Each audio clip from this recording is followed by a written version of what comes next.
Hey guys, welcome back to We Watch Movie. I'm Mike. I'm gay. I'm Jay. As the tide old turns, Freudian slip. Fruity slip.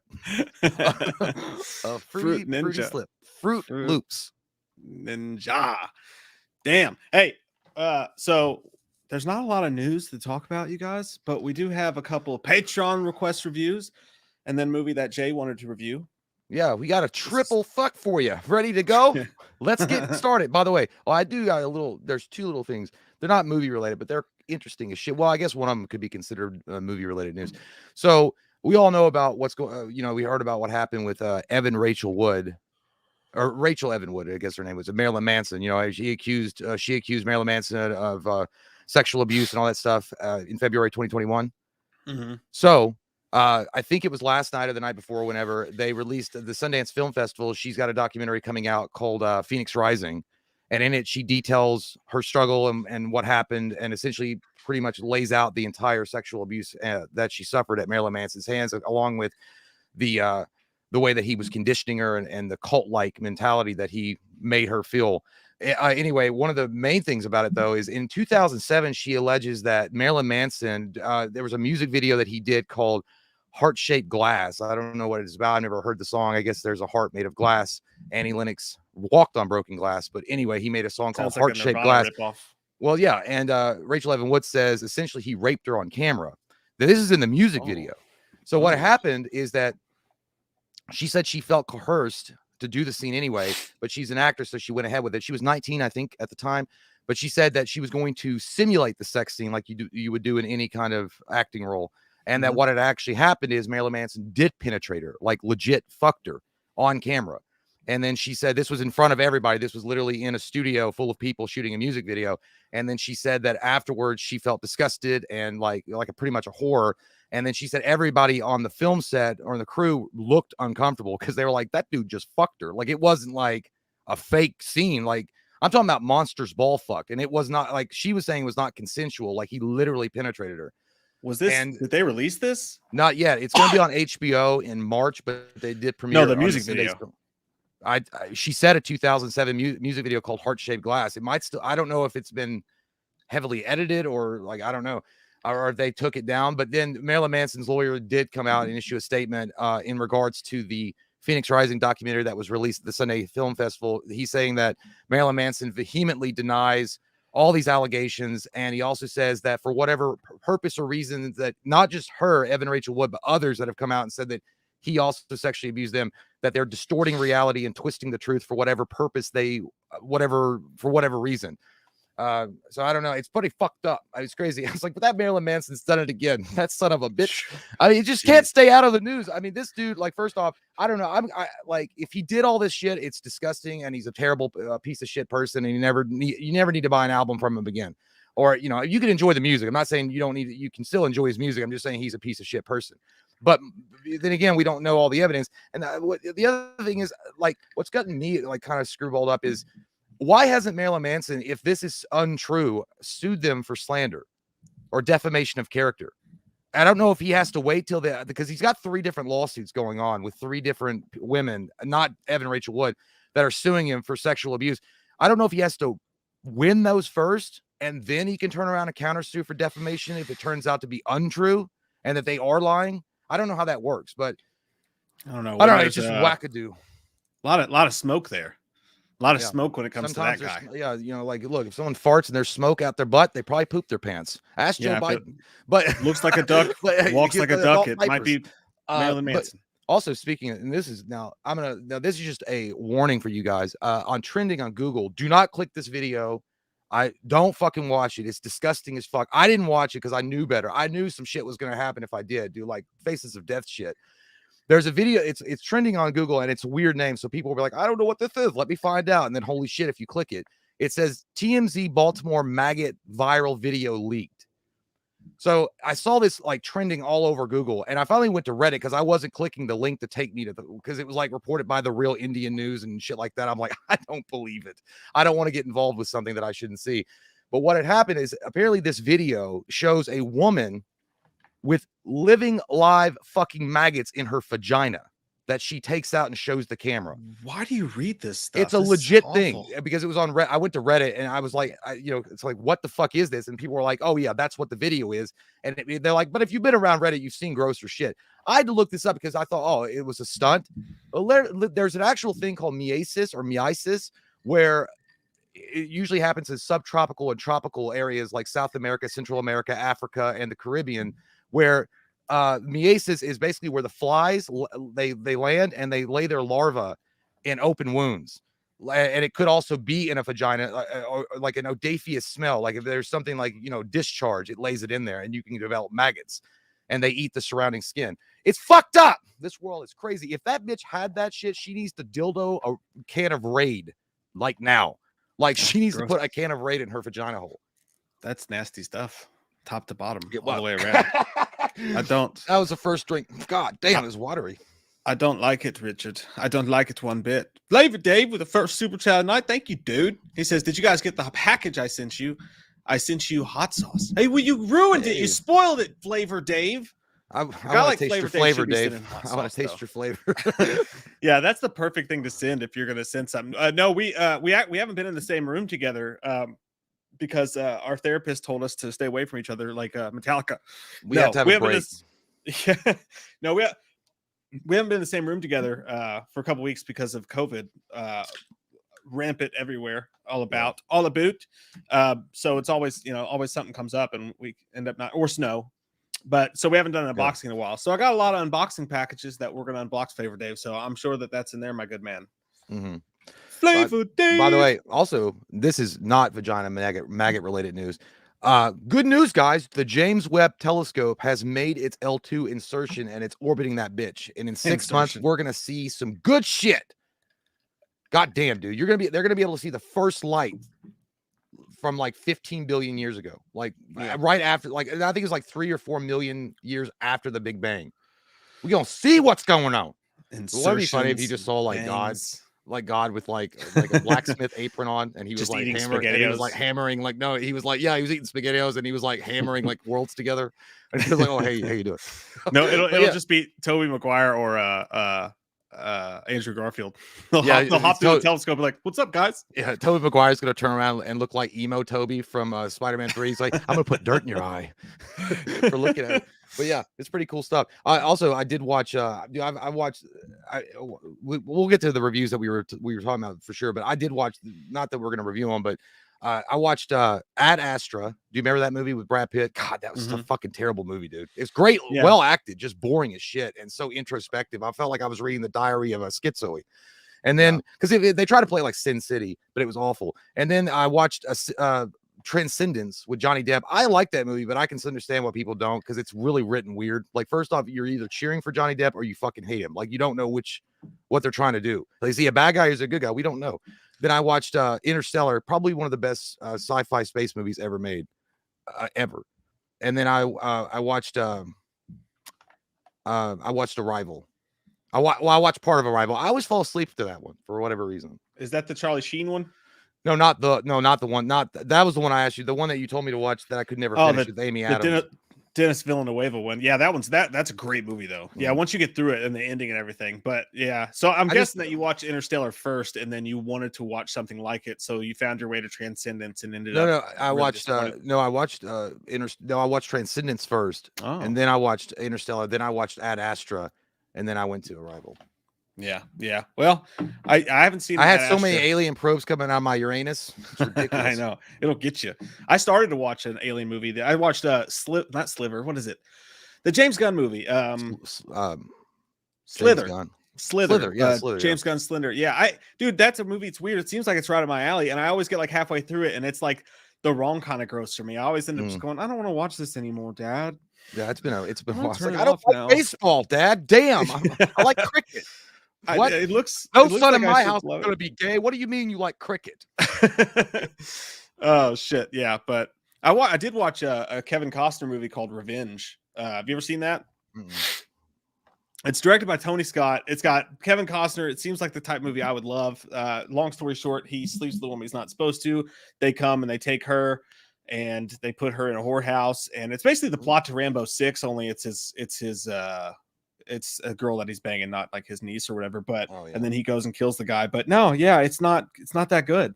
It's just not that good You at need all. to stick to the rivers and the lakes that you're used to. That's just Yeah. awful. Yeah, well, it seems like it's gonna be badass. Like it's got that whole Jerry Bruckheimer, Tony Scott type vibe to it, and Kevin Costner's always badass. But then when it turns to the revenge stuff, it's just like not that cool at all. Like There's it's just whatever reason, dude. When I think of Kevin Costner, I always feel like I checked out of the Kevin Costner train like around like Robin Hood or something. Like I still like him, but like when Robin Hood, Prince of Thieves came out, like he was like fucking super hyped, like he was great, like it was Kevin Costner, and then like he did some cool stuff like The Perfect World. But then the last thing I remember even liking him in was The Postman, and then obviously Yellowstone. He's good, but The Postman was probably the last thing I even like as far as movie wise I watched. The Waterworld. He was just a big watery turd that they made you to drink. He was really good in Draft Day. And Mr. No, yeah, Brooks, I mean, I remember like see, that's what I'm saying. Like, there's something about Kevin Costner when I remember Kevin Costner. I just think of him like he was really great in the early '90s, and then he just faded. Like, I don't know what happened to him. He's still just as handsome. It's kind of weird. It's kind of like Keanu Reeves, but nobody gives him the credit because he's always looked kind of old. You know what I mean? But he still just looks kind of old. It's crazy. Yeah, I'll tell you who's got the true magic of immortality is no doubt Tom Cruise. Like that motherfucker, like is sucking off like the fountain of youth somewhere. Like, he's got it in his basement. There was pictures of him recently at a baseball game where he looked really, really old. That's because he like, oh my God. Well, that's because he hadn't bathed in virgin blood yet. Yeah. The virgin blood of Scientology. Not on that day, at least. Yeah. He took the wrong one. Mystery Mom, thank you so much. Says, please tell my son Grayson happy birthday. He's a big, big fan. Happy birthday, Grayson. Hey, happy birthday, Grayson. I don't know. I said happy birthday, Grayson. Happy birthday, Grayson. That's a badass name, Grayson. Like, Grayson, I wish my name was Grayson. Like, yeah, Grayson sounds like he runs like X-Force. Like not X-Men, but he runs X-Force. Like, we got to get Grayson on the phone. He'll know what to do. I think it's because I'm thinking of Dick Grayson too. I would think of Grayson Allen, who maybe not that cool, but Grayson is still an awesome freaking name. You did a good job naming that kid. Hey, kid, listen to your mom. She gave you a badass name. She could have named you like Jethro or something. Actually, Jethro is kind of a badass or Mike name. Or Jay. Those are terrible names. Yeah. Or Jim Bob Johnson. Yeah, that's a good one. That Jim Bob Johnson's pretty good if you go into porn. Yeah, well, that's true. Also, happy Big birthday, Jim. Grayson. Happy birthday, man. Your mom. She's a good lady. God, and stay off porn until you're at least 12. And she's mysterious too, apparently. I mean, 18. You gotta watch that. Peter Make It, thanks, buddy. He says, hey guys, just want to say, love Peacemaker. Watching him and Judo Master fighting in the car park. I can imagine it's how you and Jay would fight. Yeah, that's pretty much how it works. Yeah, I can see that. Yeah, loving that show. By the way, we got screeners for it. I meant to tell you, we did get screeners for the rest of the season, so we're gonna be able to watch that and have a review out for right when it ends of like the whole series. If you guys haven't watched Peacemaker on HBO Max, you got to get on that shit. It's really good, man. That's awesome. Just trust me. Watch the first 10 minutes, and if you don't like it, you can turn it off because you're not gonna. Because it's just that badass. Do you really want to taste it? Just watch the opening, and then you're in for a treat. Best intro of all time, man. No doubt. Hey, it's Courtney freaking Reed's birthday tomorrow. Happy birthday, Grayson. Hey, happy birthday, man. Hell yeah. You go get it, Courtney.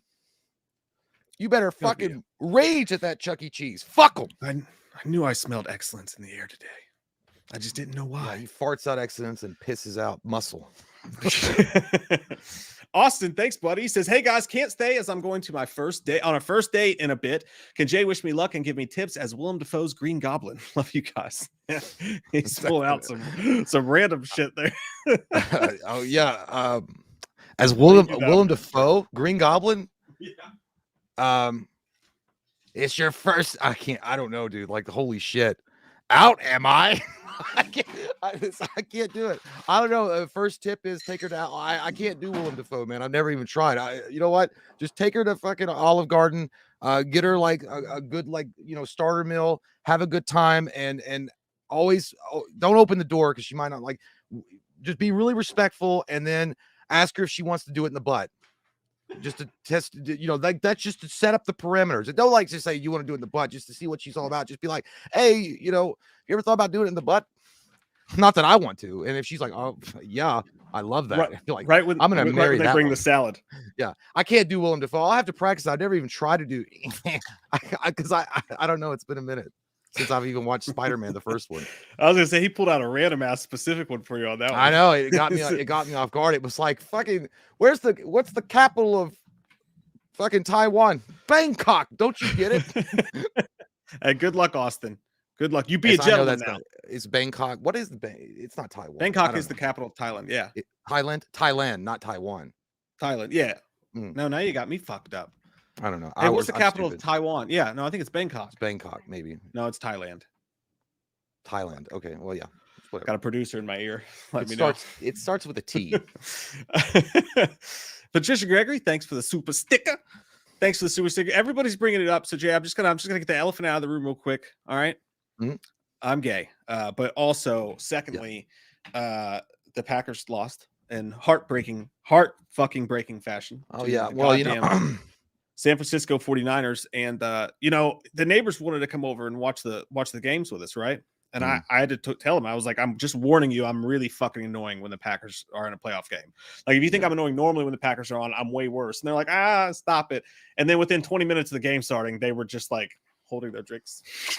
Like when they blocked that punt, I didn't speak to anybody. Because the whole game I was going, there's something weird going on here. This is a weird game. No, I don't like it. They're like, calm down. It's fine. I was like, no, I can feel it. I was like, I know something bad's about to happen. That this is too much weird shit's happening. And then when they blocked that punt, dude, I just set my drink down and I just walked out of the house. I just closed the door on me. Did you walk out of the house and put on Phil Collins in the air tonight and just walk around? I had to come back in to see what happened. I just went out and smoked a cigarette and didn't speak to anybody. And Katie was like, yeah, you could cut the tension with a dry fart here. Like it was bad. I wish I'd been there. I'm like, yeah, Green Bay sucks. It was right when San Francisco was driving down the field. No, I didn't cry, but I wanted to. But like when they were driving down the field, dude, I slowly just sank out of my seat, and I didn't even realize it until right before they kicked that field goal. I was like, I'm sitting in the floor, and I was just like holding my head, like I know it's fucking coming. I know it's fucking coming because the Packers lose the most heartbreaking fucking way every goddamn fucking year.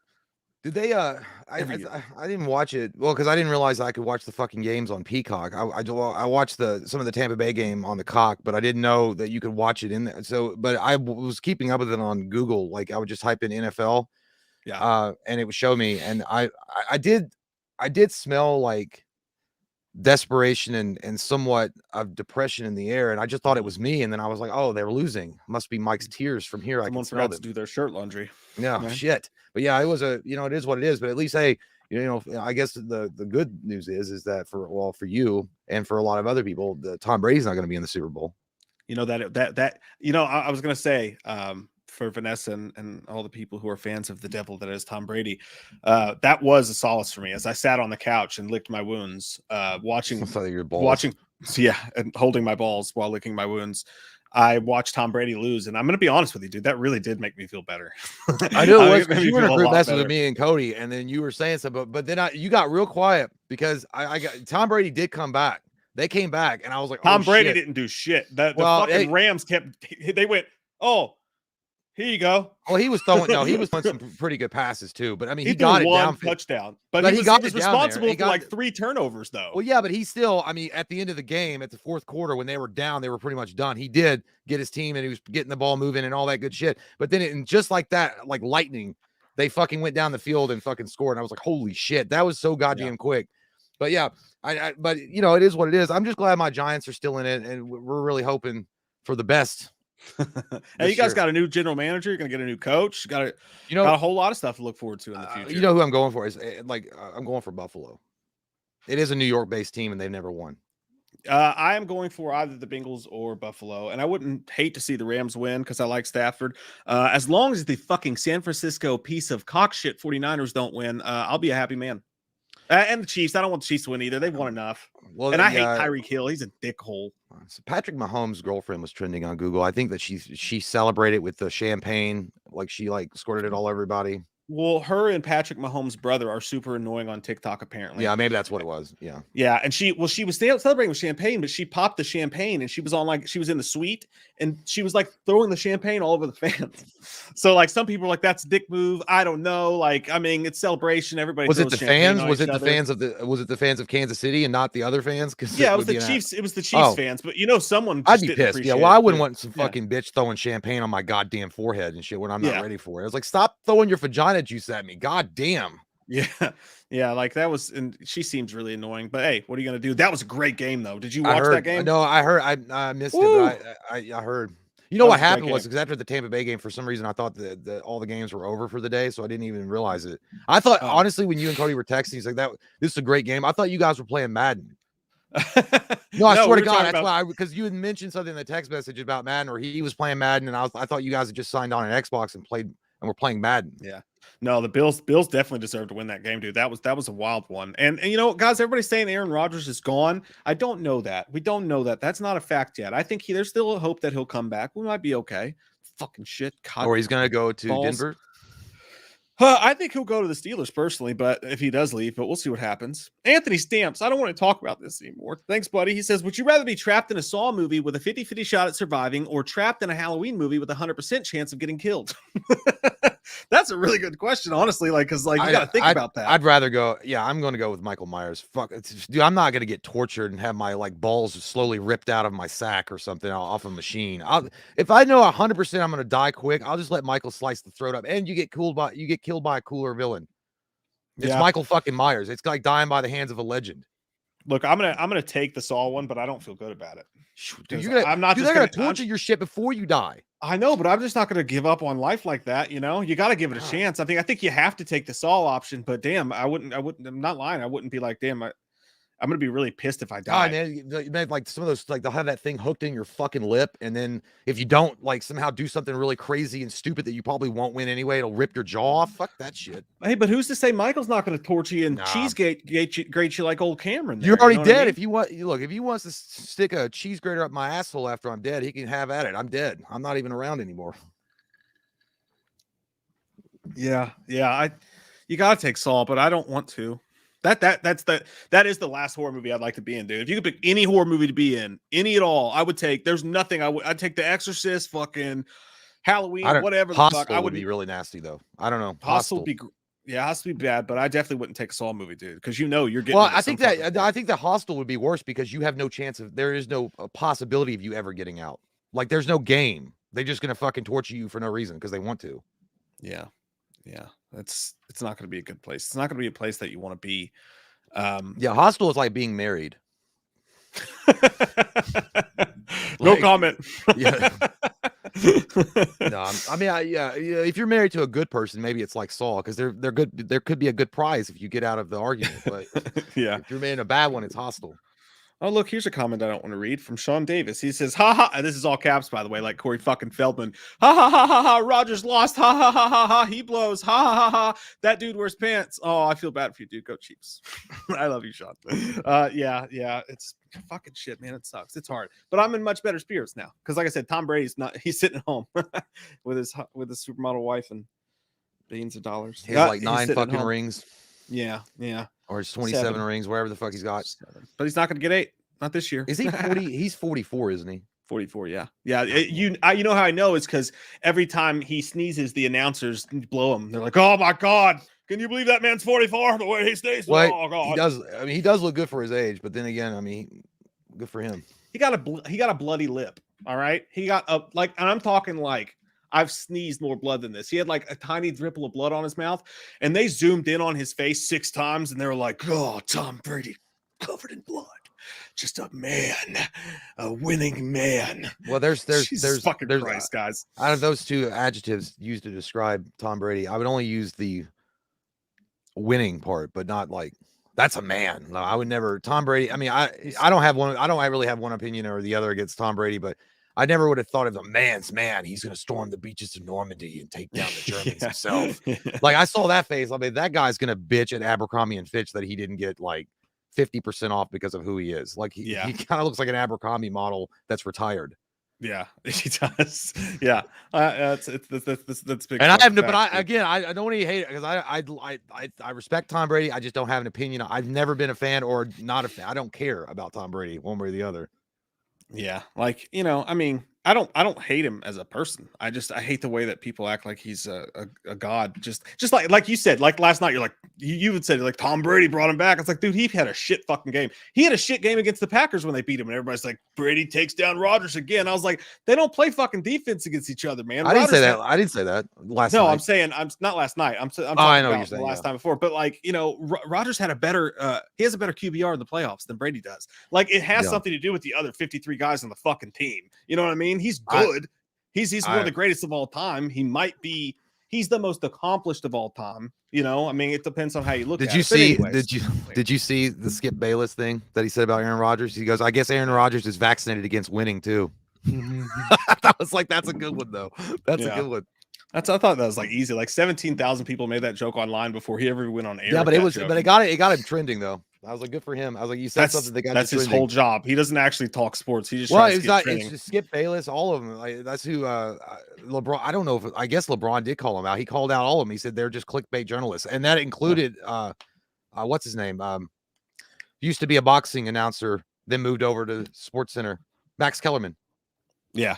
Yeah, that's what they do. Yeah, and everybody knows it. I actually like Skip and Shannon but I watch it as entertainment. I don't watch it thinking they know sports. You know what I mean? Like, yeah, I mean, Skip, you could say, but yeah, I trust talk about this anymore. I trust Max Kellerman on boxing. Yeah, no doubt about it. And I think Max Kellerman's better as legit journalist rather than doing all that dumb first take bullshit. But anyways, let's talk about something else. I don't want to anymore, any fucking more. But I'll tell you this. Let's talk about Remember the Titans. I know this, Jay. I know that. Do you want to do the movie you picked first? Actually, let me catch up on these super chats here. The Jaeger Bomb, thank you, says, did you guys hear the Batman will be 3 hours long? Yeah, we never talked about that. I heard about that. This might be my last DC movie because I'm tired of seeing Batman Superman movies shows. Where's Lobo?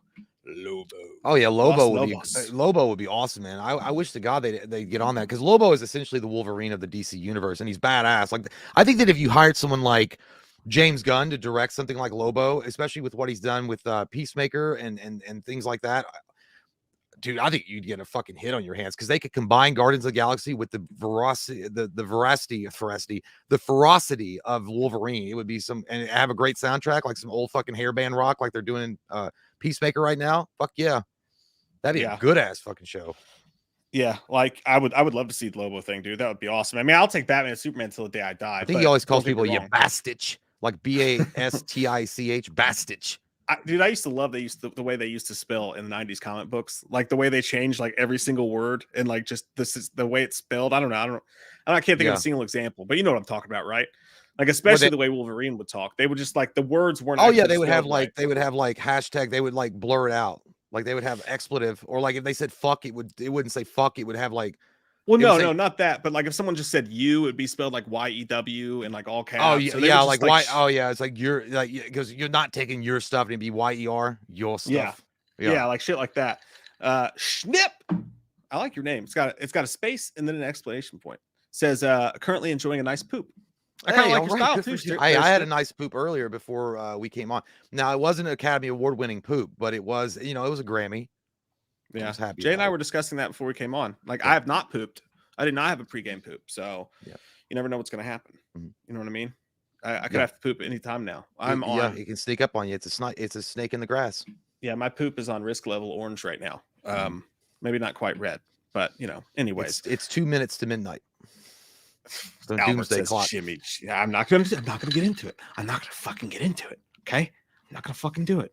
Dude, if we were ever doing an ESPN show, on Rex Manning Day, there would be so much hate and vitriol in the comments, like, because everybody. I bet it would be fun. I mean, it would be fun too, because it would be like so many people hating on each other, but then there would be like attacking you or attacking me for being, I don't know, a fence rider. I don't know. It would just be a different kind of beast. I'm glad we do this, but I'm just saying, like, if we ever did something like a sports related talking point, holy shit. I see sports is the place for me to be completely like belligerent and like unhinged, and to be a complete dick about stuff. Don't say anything, Jay. All right. I was late. I was teeing you up for that. That's just you all the time. But no, I was thinking it. I just didn't want to say it out loud. That's what I was saying. Yeah. Just it's my place to be a completely inconsiderate psycho prick, and like I can compartmentalize in that when it comes to sports. So I would be a terrible fucking sports. If this was a sports show, everybody would fucking hate my guts. I guess I probably would be the perfect one, because I'd be like, I don't really give a fuck about. I don't really have any favorites. Like, I mean, they were like, hey, what do you think about this? Like, well, you look like shit. He looks like he's not really like asking the guy to hike the ball. He looks like he's tickling his fucking taint. So what do you expect? That's why he fumbled it. I don't know. Yeah, speaking when the center for the Rams hiked the ball and it went 20 feet above Stafford's head, and the Bucks recovered it, and they were like, "That Tom Brady does it again." The first, what I've saw the LA Rams though, and I know that they're LA Rams now. It's so fucking weird to see that big LA their little Yeah. icon. Oh, I looks hate the like, New looks Jerseys like too. shit. I was like, that looks fucking. I mean, okay, guys. By the way, just so you know a little bit, that was the first 2 days ago, or is it yesterday? Was the first games of the NFL that I actually watched a little bit of, and so I never seen the LA Rams and like their little icon in the corner on Fox Sports or whatever. It looks like dog shit. Like that's ugly. I don't like it. Wait, that shit looked like LA gear. Like back in the Yeah. day, like the 90s and stuff. It looked like an early 90s ugly ass advertisement campaign for LA Gear shoes. Yeah. and Rams fans fucking hate it too. Like they changed that shit and everybody's like, that shit sucks. And I still can't call them the LA Rams because like St. Louis Rams. I don't know what you're talking about. Yeah, I know. It feels weird. Anthony Stamp says, Jay, have you ever played Fears to Fathom? It's an episodic horror game that recreates real terrifying experiences that people have been through. No, but I was married for 5 years. So I have all the choose your own horror adventure experience of my life. But no, I've never played it. It sounds cool though. I've not played any new games in a while. I've just been playing that geeky Star Trek online game. I hate keep saying that though. I was like, yeah, but so like, oh, don't you play any new games? Like, no, I've still been addicted to this MMO. That's about it. That's all I've been doing. Yeah. It is an MMO. It's like World of Warcraft, except I mean, I don't talk to anybody. I don't have any guilds. I don't have any fleet mates. I don't have, what is it? Clans? Yeah, I don't have a clan. The clans or a guild. I get invited to fleets all the time. I was like, I don't want to be a part of your team. I'm a lone wolf, okay? I fly solo, baby. Jordan Petit says, from a fellow Packer fan, how do you feel, Mike? Small, shriveled, and slightly to the left. I thought you were gonna say, yeah, like my fudge just got packed. You never had your shit pushed in. I heard a guy on ESPN say that today, dude. On the way to the gym, I'm listening to this dude's like, yeah, some players got their stuff pushed in this week. And the guy was like, what are you talking about? He's like, like stuff. training. Yeah. But he's like, like in training day when the guys, you ever had your stuff pushed in? He was like, some players went out on that field and had their stuff pushed in. I was like, dude, you're talking about butt rape live on ESPN. I know. I was like, that guy is beautiful and brave for saying such things. The guy that was sitting next to him was like, I'm just going to move on. He was like, context. And I was like, shit. Unless he maybe had never seen Training Day, and he was like, I don't know what you're talking about. You're talking about butt rape. Wow. Yeah. I got too bad. Yeah. Mercurio 80 says, Mike, we already hate you. I know. That's why I said it, Mercurio. Every time I say Mercurio, I was going to be Mercutio. I always think of like Romeo and Juliet.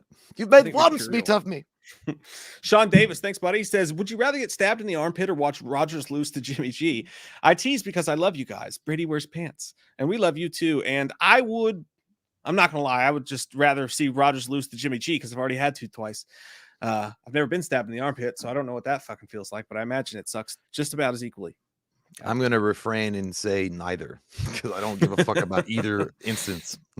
I don't. You'd give a fuck if I stabbed you in the armpit, pal. No, you're not going to stab me in the armpit. He just said, would you rather? But I don't care about Rogers or being stabbed in the armpit, so I'm going to refrain. I'll say no. Yeah, it hurts a lot. But you know what? Here's the thing. We got 3 movies to review. Yeah. 3. Okay. Which one do you want to start with, you fucking whore? Well, we can go with if you want, because the other ones are Patreons. We can wait for those to. Okay. Yeah, I like it. So so there was a movie that's out on Prime. If you have Amazon Prime, it's free. It's called A History of Time Travel. Essentially, it is a mockumentary type of movie. It's an hour and 11 minutes. It's not a long movie at all, in which they start discussing time travel as it, it's literally called A History of Time Travel. And they start discussing it about, how it changed the world and all this kooky stuff. But as the documentary unfolds, or the documentary, and I use that in quotations, things start to change. The people they're interviewing, their words are changing to fit in the narrative that's happening now because time travel is being utilized. It's a kooky ass fucking movie. You have to pay attention to it. But I think it's one of those. I think it's a very smart movie, and I think it's done in such a subtle way. It's mind fucking bending. I literally thought I stroked out 3 times because when their words started changing, because one of the professors they're interviewing, he says one thing and then instantly he says something else. I'm like, I had to rewind it, and I watched it 3 different times from 3 different angles because I was like, I fucking thought I was literally having like a cocaine fueled breakdown. And I didn't know what was happening because I was like, there's no more cocaine. But dude, it really was, to me, it's one of the best movies on time travel I've ever seen, just because of how simple it is and how well they utilize the subtleties in it, and how like not all of them, but most of the actors in the movie do a really good convincing job of actually looking like people they were interviewing for like a History Channel documentary on it. I loved it. I mean, to me, it's like a 8.5. Oh yeah, I watched this just because you recommended it. Like I'd never heard of it. Like which is weird. Like it's random. Were you just like searching time travel movies or like Googling it and you found it? Yeah, I think no, I think I'd watched a time travel movie and it like popped up as for you, and I was like, oh, that, because it was the man on the moon, and instead of the American flag, it was the Soviet Union flag. So I was like, that looks interesting. Yeah, no, that okay, that makes sense. Yeah, I was excited to watch it because you recommended it, so you were like super pumped about it. I loved it. You rarely get super pumped about movies like that, so I was like, okay, yeah, no, I'll definitely watch it. But I gotta say, it's not for me, dude. It was not. I didn't. Not you know what? I knew it. I knew when I recommended it that you probably wouldn't like it. It is not. I knew it. I swear to God, it's not because you recommended it. Like I wanted to like it. I swear to God, I did. I'm not just poo-pooed on it because you like it. I swear. I know. I get it because I was telling April about it, and she like literally was falling asleep. Like she didn't give a shit. I was like, all right, well, fuck you then. So the first thing that bothered me about it was that, like, dude, those were some of the worst actors I've ever seen in my fucking life. You didn't like them? Oh God, I thought they were all so bad. Dude, I just thought the old lady was awful. The one that was dressed in like 1980s, like flowery dress. Yeah, you thought she was good? No, I thought she was awful. Like that was the one that I thought ruined it because you could tell that she was reading off script. Well, see, that's what I felt about, especially the guy that was signing the books, the main dude who was like sitting outside and his fucking croissant was in the shot the whole time. I liked him because he reminded me of someone like Kevin Smith. I was like, he would do the same shit. Yeah. To me, it looked like they were all reading off of a card. Like, like, well, the one guy I did like was the guy that was sitting next to the little NASA rock and he had the big. That was great. Did you notice how it changed? Yeah, which was fucking crazy. So the only thing I liked about it, like, because I thought it was like super simple, like the plot was like I got exactly what they were going for at first, and I was like, okay, something weird's gonna something. Yeah, when they brought the brother in, and I was like, wait a minute, that didn't happen. Right? Yeah, no, it actually took me a little bit longer than you for me to figure that out, but I think that's what was cool. That was the one thing that I did think was cool about the movie, because they don't explain to you anything. No, like, you just like you're watching it and like you're kind of bored or whatever, and then you go, wait, who? And then this is like when they mix up your placement in high school, they put you in the AP class instead of like fucking remedial math, and you're in AP calculus. And you're like, what the fuck? Yeah, there's not even like a learner curve. Yeah, exactly. Yeah. Like when they start, just like the story changes like on its own, and without them, like you're like, hey, you fuck, that's not what we were talking about. I see you. Did you notice the globe?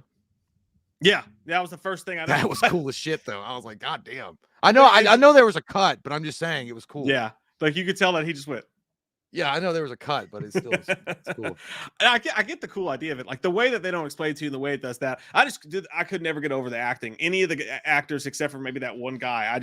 I was like, oh my God, it was like watching like a local TV commercial, like those really awkward, like come down and call pump and shop and get you an energy drink. And that's why I got an energy drink, because those guys were so convincing on that commercial that you just mentioned. But I guess it all depends on how it comes to you too, like what mood you're in or whatever. But I would say, look, the acting is not necessarily, even though I did enjoy the acting for what it was. I mean, this movie was literally low budget can get. I mean, these fuckers probably were just friends of the director, and he said, hey, we got a part for you, and that's it. So I mean, it is what it is. I felt like they were convincing enough to get across the point of the mockumentary, and I felt like it does come across as like one of those late 80s, early 90s documentary enough to suit it.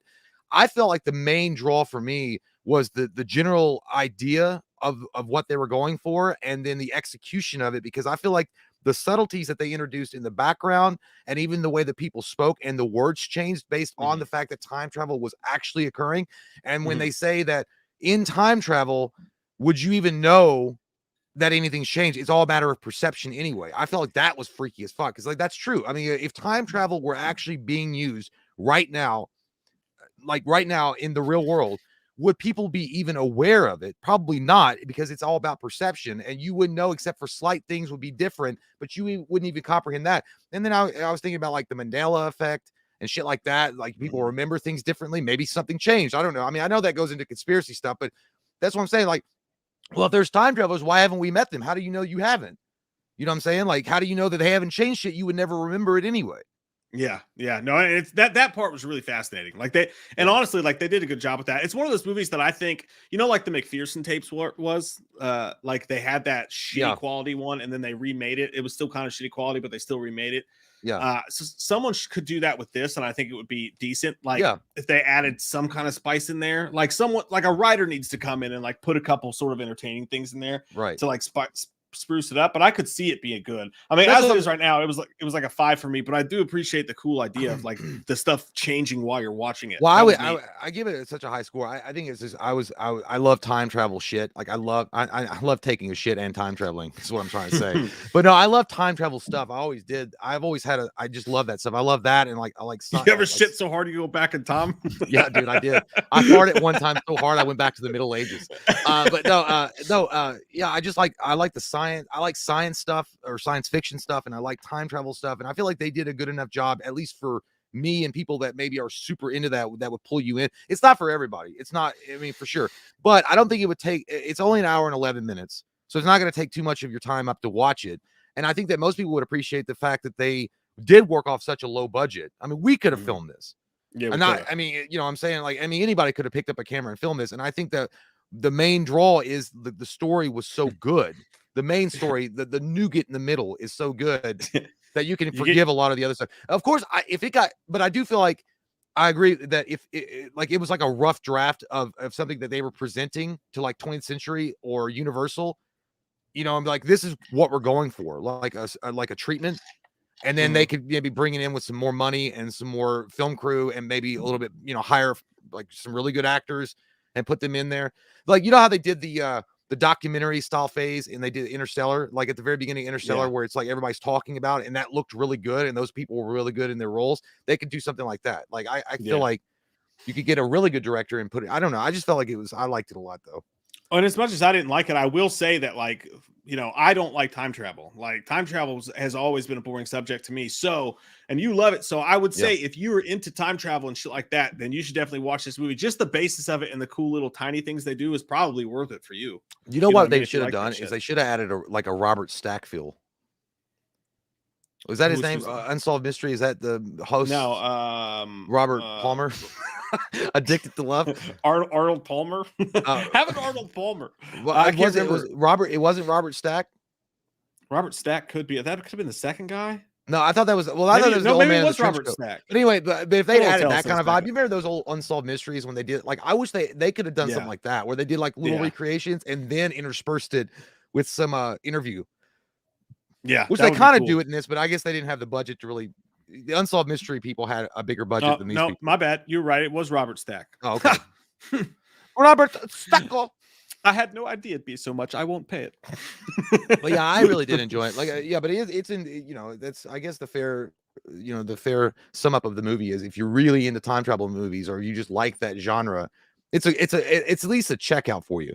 It's not a guarantee it's going to blow your dick into the dirt or anything like that, but it's definitely something that you might enjoy. But if you're not into that stuff, then probably avoid it. And it's on Amazon Prime for free right now. So if you're interested in time travel, free. The history, a lot of people ask what we're talking about. The History of Time Travel is the name of the movie. Yeah. Holly Roxy said, when I was a kid, I had a dream about a kid I'd never met before. And then he started at my school that next week. The only time that's ever happened, it was super weird. That's fucking wild too. Hey, time travel right there. That's what it's time travel or the Mandela effect or some kind of freaky ass alien that abducted you and did experiments on you. And that alien looked like that kid that started at your school. Holy shit. That goddamn Matrix shit, man. Like, you know, them goddamn gray alien Martian bastards been looking at me since I was a child. They fucking get you. Disgusting. They get you. They really will. That's what I'm talking about. I love those things, like those mind benders that like make you question, like you're just like, what if this isn't real? Like you start getting like start sounding like Keanu Reeves. Like, what if it isn't real? You're like, he's beginning to believe. Berto75 said, Jay, did you watch Don't Look Up on Netflix? I have not, but I want to watch it. I have not seen it yet, but I definitely want to watch it. I've heard some bad things about it, but I'm going to check it out either way. Well, he didn't want to know my opinion, but I did see it. It was good. Was it good? I liked it. Yeah, if you get over like whatever, like I don't care what they're trying to do politically, and I know you don't either. But is that like what it is? well, yeah, I mean they're the guy that does it's hardcore. Was it anti-vaccine like or something? No, it was like so they have this, like, the name of the movie's Don't Look Up, right? So at some point I thought it was a sex movie. Well, he's like, yeah, she's giving me oral. Don't look up. Don't you dare stare at me. There's literally an asteroid coming to them, and at some point they can finally see it. And Leonardo DiCaprio and Jennifer Lawrence are scientists, and they're trying to beg the president. Oh, I see. Oh, yeah. They're trying to be like, please, though, it's coming. But the thing is that like they've come up with a slogan called "Don't Look Up," and all these people like are literally refusing to look up at the asteroid coming down. So that's kind of like where they get into like the vaccine, like political global warming. Well, that sucks. Yeah. So, but like if you're not offended by that, like if it doesn't bother you that someone's being political, the movie's actually like pretty goddamn entertaining as an end of the world movie. You know, here's the thing about politics and movies has never offended me, except when it's so overt and I can't fucking think about anything else other than, you know, your goddamn political message that you're trying to ramrod down my throat. If it's like that, I can't enjoy it, because then it's like, well, no, you know, what took a back seat, the fucking plot or your politics? Well, I guess the plot did. Well, in this if it's case, just a straight sci-fi movie, I wouldn't give a shit. It's not a sci-fi movie, it's a comedy, but like it's a comedy drama sci-fi movie, but more than anything, it's not like they're being serious about it. So it feels like you're watching a scary movie version of that, but they do, you know, they're obviously making fun of Republicans through half the movie. So, really? But it's, you know, it depends on how you feel about it. It doesn't fucking bother me either way. I think they probably make fun of both sides. I don't know. I don't give a shit. I care. I just wanted to laugh. And The Big Short's one of my favorite movies of all time. Was it funny? It was pretty funny. Yeah, it had some. Jonah Hill's funny as shit. Like he's really funny. He's an asshole, but he's funny. But it had some good movies, and like I love Into the World movies, so I still found something to enjoy about it. I don't get into the political stuff either. I didn't know. I didn't even know. I think maybe that's what I heard about it. I heard Don't Look Up, and then I think it was like an article that was writing about the politics of it, and I was like, oh fuck. Well, here's the thing about that too, is like they attack the media harder than they attack politics. Yeah. So a bunch of people are going out, because what they're doing is like there's little noticeable things, like in the background you can see a sign that says shovels only $499 and shit like that. Like it makes fun of the media and how the media spin stuff, like Kathy and Hoda and all that shit. It's worse on them than it is either political party. So a bunch of people think that all these media outlets are shitting on it just because it's making fun of how they would actually react in this situation. So that I can actually appreciate. I just wish we lived in a world where somebody could write a review of a fucking movie and then not really give a shit and just tell me if the movie's good or not, and not worry if your feelings were hurt based on the fucking. But then again, I also wish we lived in a world where you know, keep your political baggage at home. Fuck. Jesus Christ. Can we get an amen from the choir? Thank you so much. By the way, speaking of which, in the choir in church, did you see that nasty shit last week, dude, where that dude rubbed his own spit on his brother's face? Dude, it's fucking gross, dude. This dude literally, he was preaching a sermon and he was talking about Jesus. I mean, this is not anti-Christian. I'm anti-evangelical. This guy was a fucking nutball. He spit in his fucking hand. He was talking about Jesus giving visions to people and how sometimes people react in a very violent way, and it's blurry at first, but then the blurriness clears. I don't know what the message was. This dude was on crack as fuck. Like this motherfucker literally loogies in his fucking hand. He loogies in his hand and has the goober right there. His brother standing on the right of him. He wipes it in his fucking face. Did he say it was Jesus spit? No, he said, well, it could have been holy because it came from his mouth, but he just said, this is what it's like, because the congregation were like, and he's like, and that's how you react when Jesus gives you the vision, the same way. And I'm like, dude, you just rubbed during the coronavirus and all that good shit that's going on around the world. You wiped a loogie on your fucking brother's face. God, these people, dude. I swear to God. It's so fucking nasty, dude. I refuse to watch the video. I don't want to watch the video. I just read about it and there's a screen shot of it, but I don't want to watch the guy literally. And then it was funny, dude, because everybody in the comments were like, God damn, his brother took it. It reminded me of Encino Man. It's like the new guy. He took it. Like his brother, he doesn't move, dude. He does not move because I guess his older brother was like the preacher and he's like a follower. Yeah. He just stands there stock still while his brother runs his loogie down his fucking face. First off, I don't care if brother, mom, friend, relative, if Jesus himself rubbed fucking spit on my face, well, I guess I'm going to hell. Because I'm gonna fight. That's fucking nasty. You know, dude. He just did that to be his dick to his brother. They went out back. He was like, "You fucking son of a, you sandbagging son of a bitch." Dude, yeah, like That's crazy, dude. was that the fucking like Godfather shit? Was that an initiation Oh, into the God. Christian mafia? Like We you have do- to me have and you and spit Cody rubbed used in your fucking face. Me and you and Cody used to do that shit to each other all the time. You just be sitting there and like you know when you have somebody and you knew you were gonna get spit back on, but it was sometimes the juice was worth the squeeze because like you'd be sitting there and you'd be like leaned up watching TV. I'm like, oh, his face is fucking right there. I'm like, Yeah, and like spit right yeah, in their spit. fucking face. Yeah, but you and didn't then like, but you the didn't like next rub your hand like down their face. no, because as soon as you did, everybody like it's like, dude, it's like a Royal Rumble that comes out of nowhere. Because as soon as one of us would spit at each other, everybody would jump up and start like spitting back and chasing each other around the house. And then it was pretty much the grossest fucking thing we ever did really as was. kids. But we did do that. Do you guys remember in like the movie Hook when they start throwing food at each other and then all of a sudden the whole table erupts into a food fight? That's how a spit fight works. Like one guy would spit and then the other person would laugh at the person that got spit on, but then they would get spit on and then they would spit back and then all of a sudden it's fucking World War III. Dude, it was the worst because Cody, like, I'm a shitty spitter, dude, but Cody, dude, he would hawk these nasty fucking loogies and he could hit you from like 20 feet away. Yeah. So it was always like, God, the only time you can get him is if you struck first. I was like Cobra Kai. Dude, Cody's fucking spit. Yeah, he was like goddamn Deadshot, dude. He can bounce it off fucking walls and still hit you in the eye.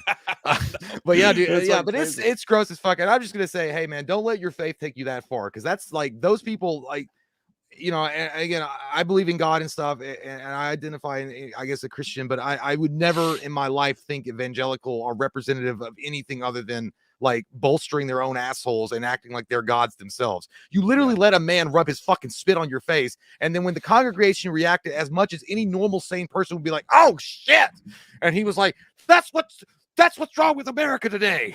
Everybody's just scared of what they don't understand. I was like, you wiped your fucking spit on a man's face. This is like watching gay porn. You're getting ready to lube up for a fucking head dive into the butthole. Yeah. Like, it's just because I'm making my own brother motorboat my asshole right after taking a Dairy Queen shit, that doesn't mean that you should run afraid from the Lord. Don't you ever come into the house of God and speak such blasphemy and say I can't rub some spit on my brother's face, because let me tell you something that's going to happen right now, brother. The devil's going to wipe juices all over your face and your butthole is going to burn for eternity. Your butthole will have fire coming out of your cheekbones. Your butthole will never be able to be the same because you won't even be sitting down because your butthole is on fire with the juices of the devil. Tell it on a mountain top, but full of anyway, steaming. I don't want to get into any kind of argument about it. I'm just saying evangelicals are fucking wackadoos. I like to dip my nutsack in a warm candle and make it look like one of them cheeses that are made of circles. What do you call them? Babel cheeses. Yeah. And then I just pray to God. I say, you take this gift. You sound like the opening of a jazz record. He's like, this here's one for my girl Linda, who left me at the altar. You know what, Linda? I never liked you and I cheated on you with your sister. This one's here called I'm Glad I Got Out, but I got you too. You sound like Booker T. Harlem Heat. Oh fuck. Third call, thanks buddy. He says, crazy fact, I just found out the serial killer that inspired Scream, Daniel Harold Rawling, the Gainesville killer, is from Shreveport, Louisiana, where I'm from. Oh well, Dirk, you better tuck your fucking self in at night. Well, I think he's dead or something. Did they catch that guy by now?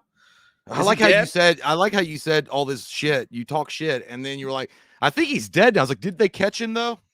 I don't want to talk shit. It was a long time ago. Here. It was a long time ago. I told this story quite recently. I almost got raped in a Gainesville bathroom. So Gainesville just sounds like a scary place to be. Be happy you're in Shreveport, my friend.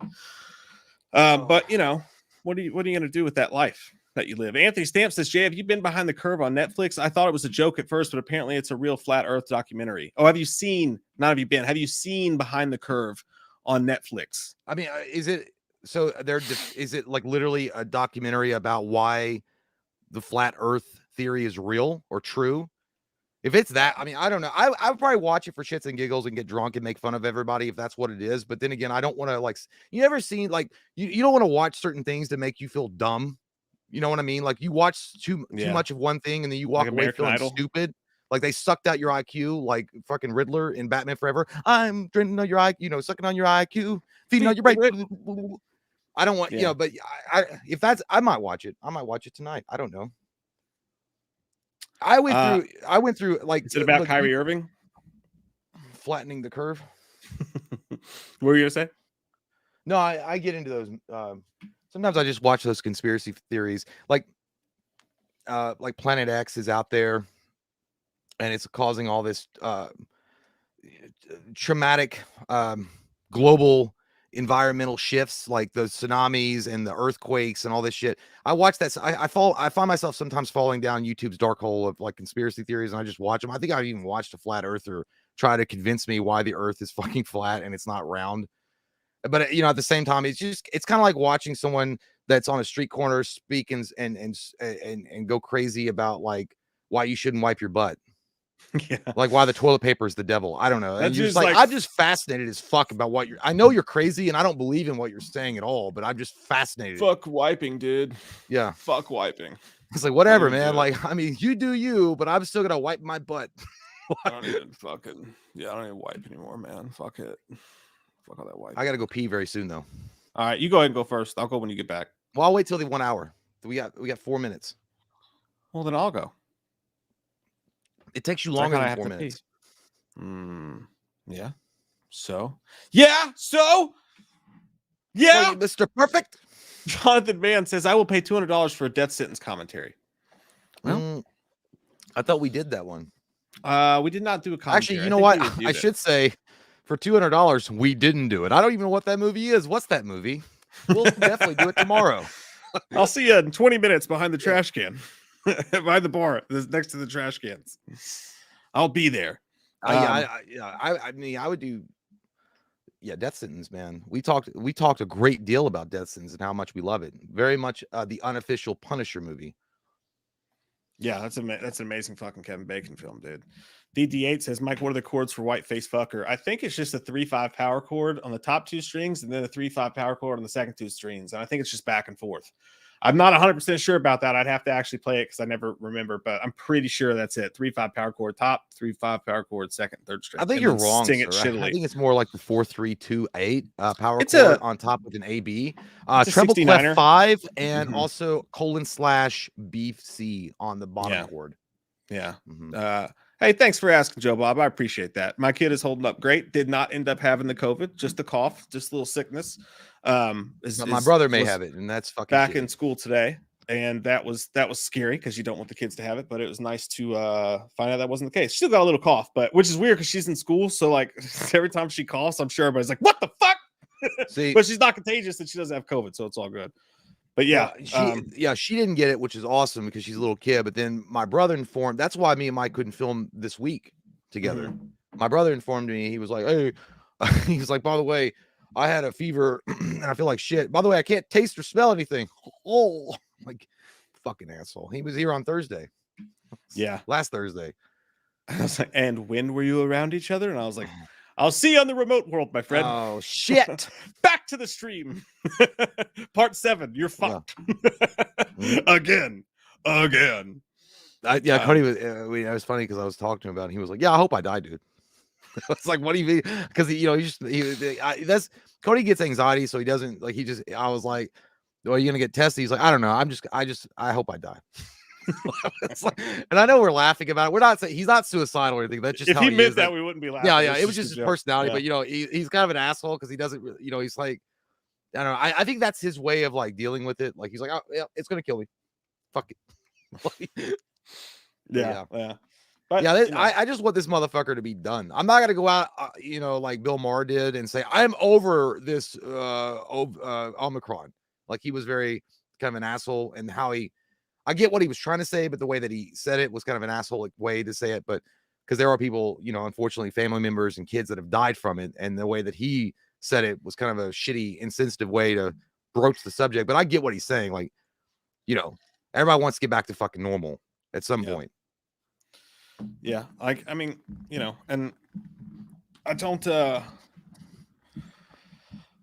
don't know how I want to. It's so weird how you can't even respond to it because it's like, oh, if I say it, then I'm either blowing Biden and his old man dick, or I'm over here on the right and I'm blowing Trump and his oversized ego dick. Which one am I at? Which one am I at? Yeah, I'm over it just too. Be like, hey man, I just think it sucks, and I hope everybody takes precautions and we get over it together as a fucking species. But then if you're like, well, which side are you on, motherfucker? Pick Bloods or Crips. Bloods or Crips. That's basically what it is. And it's red and blue too. I mean, basically really they're no Bloods fucking or Crips, different. bitch. You come into our prison. You gotta go. You want your card? You gotta go be Tanto. You gotta I feel like goddamn Tanto. Jamie Kennedy in fucking that one movie where he's like a white gangster. He's like, you validate parking, Malibu's most funny. You validate parking, we get us. I'm not involved, but I'll be right back. I gotta go pee now. All right. Anthony Fitzgerald, thanks, buddy. He says, I know it'll be a while for a new Jason movie. What are y'all's thoughts on Blumhouse trying to get Friday the 13th Nightmare on Elm Street rights? Jay, sorry, I should have said this before he left, but I know Jay and I both think that A24 would do a killer new Nightmare on Elm Street movie. And I think Blumhouse already has Halloween. So I'm like, I would have no problem with them doing it. I just want a Nightmare movie. I don't think they would do a poor job of it, but I think I'd be a little bit more spicy if somebody else did it. You know what I mean? Just a little bit more fucking nuts to it if someone else came out with it, you know, with a different one. So I'd be fine with Blumhouse getting it. You know, I don't think I don't think they've done a bad job with Halloween. But I think A24 would be the coolest way to go with that. As far as Friday the 13th, I think anybody can produce a Friday the 13th movie. I just don't think there's that much to it. And that's not a knock against Jason. It's all pretty goddamn simple and it's entertaining. And for some reason, like half of the movies they didn't get right, but half the movies they did. And I think they'll do fine as long as they do a cool story with it. I don't think Jason's hard to do. But then again, I almost don't want to say that because it's fucked up. So many people fuck it up so easily, but doesn't really matter too much to me because there's not like Dimension out there now who's going to take it and flip it for a fucking DVD profit. I just want to see someone do those fucking properties more than anything. But yeah, I know Blumhouse wants it, but they can't get it. And I wonder why. So like if Blumhouse comes to you and like, hey, look, we got fucking Oscar for Get Out. We did fucking Halloween, broke box office records. We got this and that and that. And the Wes Craven estate is not willing to give them Nightmare on Elm Street because he says we've tried. That's telling. If you think about it, to either the Wes Craven family's estate on how they feel about Blumhouse or how they feel about letting anybody have it. But what I do think is that with Scream being so successful is the best thing that could have happened for your hopes and dreams for a Nightmare on Elm Street movie. Because if the Wes Craven estate, who didn't own the rights to the Scream franchise, I don't believe, they do now own the rights to the Nightmare on Elm Street franchise. And they were taking pitches, but they haven't accepted anything yet. But if they look at what they're like, we don't want somebody to bastardize it. Wes never wanted a sequel to be made it first before he did New Nightmare, so we're going to leave it alone. If they watch Scream and they see that not only is it, and you could say what you want, I know some people hate it or whatever, but 86% positive audience score from last I saw, doing great at the box office. I think most people believe it was a great ode to Wes Craven. The people that worked on the set, the actors, they all think it was a nice ode to Wes Craven. So I think the overall general consensus is that it was a nice ode to fucking Wes Craven. So that being said, you got to think the family's going to see that and they're going to feel positively about how we can move forward with that. And maybe you see some news soon about Nightmare on Elm Street. I think that may happen. That is my prediction, is that if we're ever going to see it, we're going to hear something within the next year. Because I think you got to look at what Scream did and be like, oh my God, they can do it subtly. You know, they can do it the right way. And they could not, shit on his memory by making these new movies. And that had to be the biggest push to do it. If there was going to be a push, it was Scream doing well. So, yeah, that's my thoughts. I think we may see something soon, but who knows? And maybe they go directly to Spyglass and they say, hey, we want Radio Silence to do it. Either they do it or nobody does it. And Radio Silence, obviously huge fans of horror. Who's to say we don't literally have them go in and do a Nightmare on Elm Street movie too?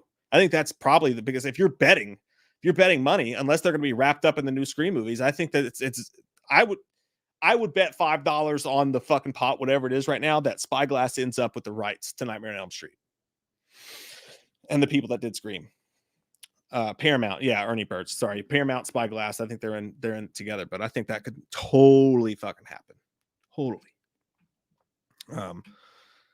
Ernie Burt's show says Blumhouse wants to own the rights 100%. Paramount might be willing to work with the estate and make a requel with Radio Silence. Oh yeah, that's what I was saying, man. Yeah, like, and that's a thing too. Like, it depends on, there's money things too. Someone could want too much money. They say, hey, I'm willing to let you do it, but they want too much fucking money. And Blumhouse is pretty goddamn cheap.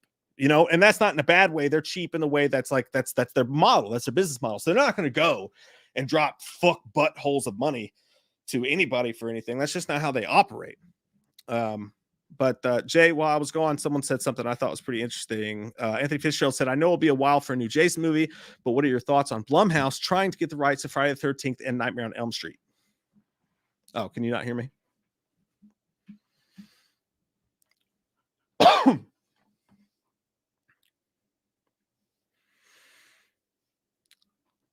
I see you, baby.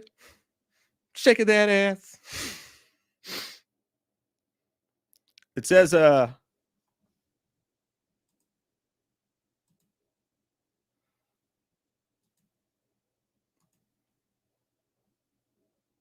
it says I can't unmute you because your mic is not connected. Let's see. I'll go through some of these while he's working that out. Yeah. Blu-ray said at A24 Elm Street would be awesome. Yeah, that's what I think too, man. Kenneth's right. A sequel to It Follows would be pretty good too. A movie we're going to talk about tonight. They greenlit a sequel as soon as it came out because it was so successful. We'll do that review in a few minutes, but Lights Out. I don't know what happens with these movies. It got greenlit as soon as it came out because it made its money back on day one in the theaters, and you never heard dick all about a sequel again. Why does that happen? I don't know. Same thing happened with Friday the 13th. I guess he's going to unplug his mic and plug it back in. But the same thing happened with Friday the 13th. The reboot. It came out, did well at the box office. They said, boom, we're going to do a fucking sequel. Jason in the Snow. Never happened. Nightmare on Elm Street. Same thing happened. The movie sucked a donkey dick in Texas, but like it still did well at the box office. And they said, we're going to do a sequel. And it never happened. I don't know why that happens to certain movies, man. I really, really don't. It's fucking crazy. What's up, Andrew Gaciosa? He says, "Hey guys, hope you're doing well. What do you guys think of this idea? A nightmare movie, a Freddy movie, and a nightmare movie, a Freddy movie, then a new Freddy vs. Jason movie as a trilogy." I've said this 100 times. I know people will probably get sick of hearing it, but I think the day that you see a versus with any of these villains, then it's the day that these villains are done coming back to the theaters. You know, the day that they run out of ideas and they have to do another versus movie, it means that they've run out of ideas and it's the last hurrah. So I technically don't want to see it. You know, there's just no way to make that legit in my mind. Like I know Freddy vs. Jason was fun and it had its moments or whatever, but if they want these franchises to do well and to be scary and to like bring in new members and for people to be interested, like the general movie on it's not just horror fans, which there's a lot of fucking horror fans, but you got to get those Friday night high schoolers, you know, you got to get those movie crowds in there to really make big bucks, to do sequels, to do the stuff you want. And if we're at the point where they're doing Freddy versus Jason, it's, that only worked because it was coming on the heels of them literally owning the box, like being the biggest pop culture phenomenons, you know, in horror. Like I don't think that would ever work again. If we see it, it's probably going to be direct to DVD or it'll be the last of these movies you see in theaters. And I hate to say that because I know people enjoy it, but I don't think we ever get it. I'm not saying that horror characters won't cross over, especially when you talk about rights. When you talk about, like I was just talking about, if Spyglass owns both Scream and they own Nightmare on Elm Street, who's to say? You got teenagers, you got a guy fucking with their dreams. Who's to say there's not weird ways to put them in the same universes together? Like what if Freddy attacked Woodsboro? I don't know. There's Woodsboro TV show, and then you bring in Freddy. Like nobody expects that as a fucking season cliffhanger. You know, he starts fucking with their minds, and then you got two people you have to deal with. There's little things you could do, but a straight up versus movie almost screams celebrity death match, and I just don't think will ever be taken seriously in a theater. And that I think that marks the death nail of those franchises. Good question though, man. Anthony Stamps, thanks, buddy. He says, I think that out of all the slashers, Freddy has the most potential to be scary again. You're absolutely right. If they lean into the nightmare world, they could make a really fucked up, scary kind of Elm Street movie. You know, I think you're absolutely right, dude. I think you're absolutely right. What you can do with Freddy in that dream world is, especially if it's like A24 or something like that, he's supposed to be gnarly and fucked up and dark, you know, in the streets. Like you can make that scary again. Like, you know, Michael, Jason, they're great. I love them. Ghostface, same, but they're slashers. You know, they're going to walk in, they're going to kill people. You can make it slow, you can make it tense, but no matter what, you're not going to do much with those characters that you haven't seen before. At the end of the day, it's going to be them holding a weapon, chasing someone in the woods or in a house or in a hospital. But when it comes to Freddy, the possibilities are fucking endless. You could bring out anything otherworldly. Like it doesn't have to be ghosts or spooky shit, but like imagine you're in your dreams and it's got the baseline of everyone has to fucking sleep. And that's something that's never going to go away. everyone's going to be interested in that idea, because imagine you're going to die if you fall asleep, and you're going to fall asleep. You know, it's if you think about it, it's a weird analogy for life. You know what I mean? We all know that we're going to die someday. But you know, we're also scared of death at the same time, but you know it's going to happen. There is no escaping it. But imagine dealing with that on a daily basis. I think that's why Freddy's so scary. You know, you're afraid to go to sleep at night, and that will always be something that will be that will never go away. That'll never go out of style. And again, you can do anything you want with it. He could do some wild and crazy shit. He could open up the floor beneath you or fucking the sky above you. You know, I don't think they got creative enough with Freddy and his powers and what he could do to you in your dreams. I think that may have been what held back some of the sequels. That's really interesting. And I totally agree with you, dude. There he is. Yay! Can you hear me? Yeah, can you hear me? Yeah, I can hear you. Okay, I don't know. I had to switch off the microphone. I had to plug the mic in. That's weird, man. But yeah, no, I got you on here now. All right, I'm gonna go take a tinkle. All right. I'll be back. And when I get back, guys, we will review Lights Out and Littering Identity. Yeah. Yeah. Sounds like a good deal. Okay. I'm back, and I've got my blue snowball.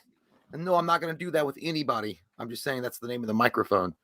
Yeah, I don't know what the shit happened. I had the Shure mic plugged in, and then all of a sudden it said, fuck you. I don't know what happened. But anyway. God damn, this tea is good.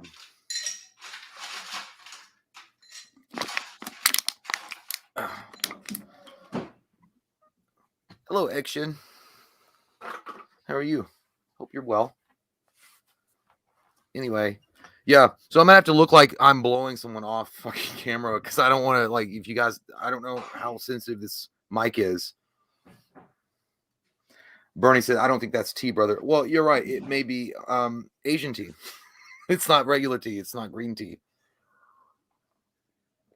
Colin McCormick says, Identity with John Cusack. Yes, that is the one. It's a great fucking movie, by the way. Can't wait to get on that. It's been a while since I've seen it. Guardian Bederzer said, Beardizer, welcome to Raccoon City, sucked ass. I didn't think it sucked ass, but it definitely wasn't what I hoped it would be. Let's just say that. I think that they were definitely mischaracterized through the movie. I thought the guy that played Leon was, I didn't like the way that they handled his whole arc. Leon's not a bumbling idiot. You know, when you are introduced to him in Resident Evil 2, you know, he's a well-to-do guy. Like, he understands like how to do things. He's a rookie cop in the RPD, but he's not a rookie cop. And then I thought the guy that played Wesker, I don't know. I just don't get why you just can't cast Wesker as like what he was in the game. Like, he's smooth, suave. He's got it put together, and he's evil. I think that would be a good idea. Kenneth DeLapp says, whores don't get a second chance. Yeah, dude, that was a fucking... Megalomaniac says, Jay, are you into true crime? If so, what's your favorite case? Mine is definitely Columbine. I'm not really as much into true crime as maybe my girlfriend and his wife, Mike's wife, Katie. I kind of like it. I don't really, but there's nothing like, I don't really get addicted or fascinated by any particular case. I feel like they're all fucking scumbags and disgusting egomaniacs that get their attention by having the media report on them. I mean, that's what they wanted. But I feel like I don't really have but I know what you're talking about. But true crime, yeah, I'm not necessarily into it. Colton says, are you excited for the new Evil Dead movie and game this year? I am excited for both of those. Definitely excited for the game. The movie, I want to see some good shit. And I have high standards for Evil Dead, so hopefully they live up to it. Blue at Ray Addict says, watching any TV shows lately? I have not. The only I don't have any. Like, I ran out of watching. I watched Yellowstone. I finished all of Ray Donovan. I finished all of Kingdom. The only show I was thinking about watching, but I'm not 100% sure if I really want to dedicate my wiener to that amount of time, is Peaky Blinders. But I've heard it's really awesome, but I don't know. Bert075 says, "What are you playing right now, Jay?" I started Skyrim after a long hiatus. Man, that's how I am, Berto. I'm the same way. It'll be like pockets of years, and then I'll come back on Skyrim and watch play the shit out of it. I'm not playing Skyrim. I did play it for a while. I'm playing Star Trek Online is what I've been focused on for the last few months. But yeah, Skyrim will suck you in like no business. It's like a Tijuana hooker, suck you in and never let you go. Mark Dorman says, "Just saw Scream. It was okay." I feel like I'm gonna probably think the same way. I haven't seen it yet. I think I might watch it when it comes out on Paramount. TYIE, Tai. I'll answer this and I'll let Mike answer it. Thank you so much for your super chat. He says, "What do you all think of the movie Sin City, and would you like a remake?" I think Sin City is well done. I think it's a good movie. I think it's shot pretty well in conjunction with the graphic novel. I don't think a remake would necessarily do it any justice. I think it was done really well. Bruce Willis was awesome in it. Mickey Rourke was great. Elijah Wood was cast really well in it. I don't think there's a need for a remake, but I really enjoyed it. I thought it was awesome.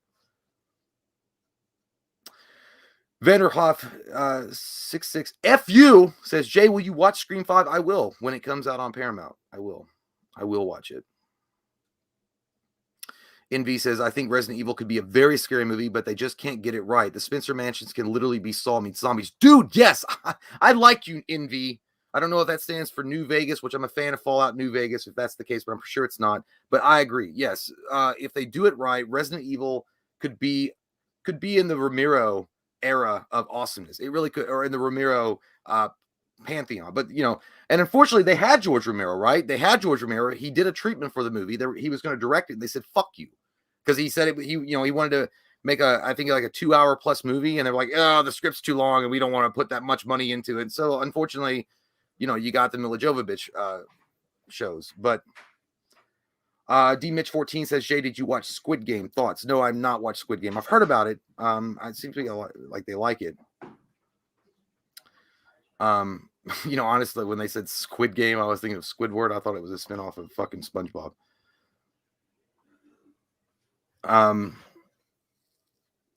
Will McSwain, I have not seen Scream yet. I have not. I know all about Scream. I already know about the spoilers and all that stuff and what happens.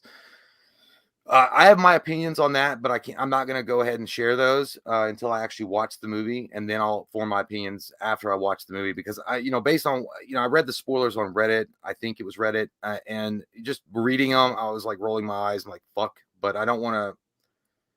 I'll have to wait to see it in context, because it's one thing when someone tells you about it and then it's, in a Reddit forum versus when you actually see it. So I know everybody's, "Jay, you were missing out on the Scream fun." I know. But it's not. Look, guys, the thing about Scream, and I know it's an unpopular opinion, and I know people are like, "What the fuck? I'll burn your house down if you disagree." But I think that, to me, the best and the only true Scream is Scream 1. And I think Scream 1 is a awesome movie. I think it did what it was supposed to do. I think it changed the name of the game in the horror genre. It was the Nirvana of the horror genre. It revitalized the horror genre. But if you ask me, about the Scream franchise as a whole, I don't really care that much. I like Scream 1. Scream 2 is okay, but then I really don't care. But Scream 1 is the pantheon of Scream to me, and I always felt like they should have ended it at Scream. But you can't just write like great characters, Skeet Ulrich and Matthew Lillard had, and then just be like, "Oh, we're going to continue on without them." I don't know, because they were so memorable and awesome. But that's my opinion. But I'm not saying that there's anything wrong with loving the Scream franchise and being involved with it. But I think Scream 1 is the best, and that's it. If you ain't first, you last, Ricky Bobby. Shake and bake. Yeah. Which did you get to these super chats? I got the $4.99 one. All they asked was they asked what your thoughts are on Sin City, and do you think there should be a remake? Yeah, I don't myself. You don't think there should be no? Yeah, I said I love the movie, and I don't think there should be a remake. I don't think there's any need for it. It seems too recent, and it's like it doesn't look dated at all to me. So it looks awesome, and it was also awesomely casted. Bruce Willis, Mickey Rourke, Jessica Alba, Elijah Wood. Yeah, that was a great movie. I gotta rewatch that sometime. That's a cool ass movie. Did you get Sean Tubby's? No, that was a new one. Sean Tubby 123 says number 1, sup glow sticks. Number 2, Scream 5 ruled. Number 3, need advice. I'm trying to get a friend into slash movies. What 5 movies y'all both recommend I should show her first? That's a good one, Sean. Sean, bringing out the fucking heavy goddamn hammer and saying, "Tell me, like Loki." I would say, well, the first slasher movie that you would recommend to get someone like eased into it, would it be Halloween? The first one, the original? I think you got to start there. Yeah, because that'd be scary as fuck to watch if you've never seen a slasher movie of any kind, right?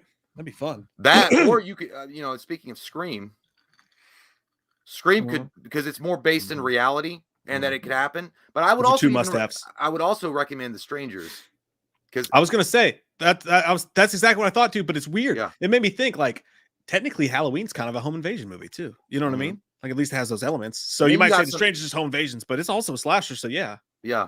And then another one, Texas Chainsaw Massacre, the original one.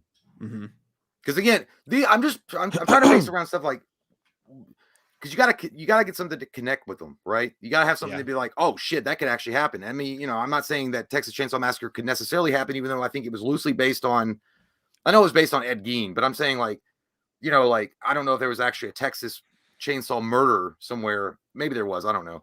But I'm saying like that was it's scary and freaky enough. And the fifth one, the last one, as far as a slasher movie goes, Jason is fantastic. It's just a fun movie, but I don't think it ever took itself seriously. That's the thing about Friday the 13th. I don't think they ever took themselves seriously. So it would be hard for me to recommend that one. You'd have to go a sequel. You can't go the original. It's just not got. Well, even when they did, because when they get the third one, when he opens his mask up, he goes in the barn. Yeah, it's just like, I don't know. I don't know. But what would you? Okay, so I picked a couple. What would you be your fifth one? I would go exactly with the ones that you mentioned, and either I would go with, because Jason, he's so important to the slash universe. It's hard to say. I would maybe replace the Strangers with Friday the 13th Part 4, maybe, or not Part 6. Even though I like 6 better, it's a little more comedic. I go Part 4, and then my fifth one would be American Psycho. I think that's a really good one. I forgot all about that one. I love that movie. American Psycho would be good, or if you want to get more recent with it, you could even say The Guest. Yeah, that's a great one. That's a really fucking great one for sure. Great question, dude. Ethan, thanks, buddy. He says, how's it going, guys? I don't know if you guys have ever talked about them before, but I'm curious. What do you think about the old school Universal monster films? This is an unpopular opinion, but I can't get into them. Can't fucking do it, man. Like, I can't fuck with those things. Like, I appreciate the Dracula one, like, was pretty good. Like, a couple, I get there halfway through, I'm sort of interested, and I always just end up like sleeping. I think that Boris Karloff was a master at doing. I mean, I was raised by my grandmother, and she bought movies like that shit because that would scare her when she was a kid. And I understand why it's classic and why people revere it and why it's so ingrained in the psyche of cinema goers or people in general. When you think of Creature from the Black Lagoon, Wolfman, The Mummy, Frankenstein, Dracula, you think of those kind of movies. But while I appreciate their role in history and how well, they're always going to be a part of American culture, I feel like what could happen and what should happen is I feel like they had a good idea with what the Tom Cruise thing was doing with The Mummy and trying to bring the Universal monsters to more of the modern sensibilities. Meaning that, just update on, I'm not talking about, what's going on the Twitter sphere and shit like that. Not shit, the woke shit. I'm just talking about just updating the films. And so a new generation of people can appreciate them. I feel like they should do that. Yeah. That's what I feel. Cool. I feel like if you want to, I would restart the Universal Monster universe. What they started with Tom Cruise and The Mummy. And I would expand the fuck out of that. And I would actually write a good goddamn script because The Mummy with Tom Cruise fucking sucked ass. It's a terrible movie. The Invisible Man's kind of a perfect place to start. Well, the Invisible Man's one of, you could start off with that and then eventually work your way into the Dracula movie and the Wolfman movies and the Creature of the Black Lagoon. I think they're classic fucking movies. There's no doubt. But I feel like the older ones, I guess because we weren't born around that time, it's hard. I mean, I'm not saying that just because you weren't born around that time, you're not going to enjoy them. I just feel like personally, I couldn't.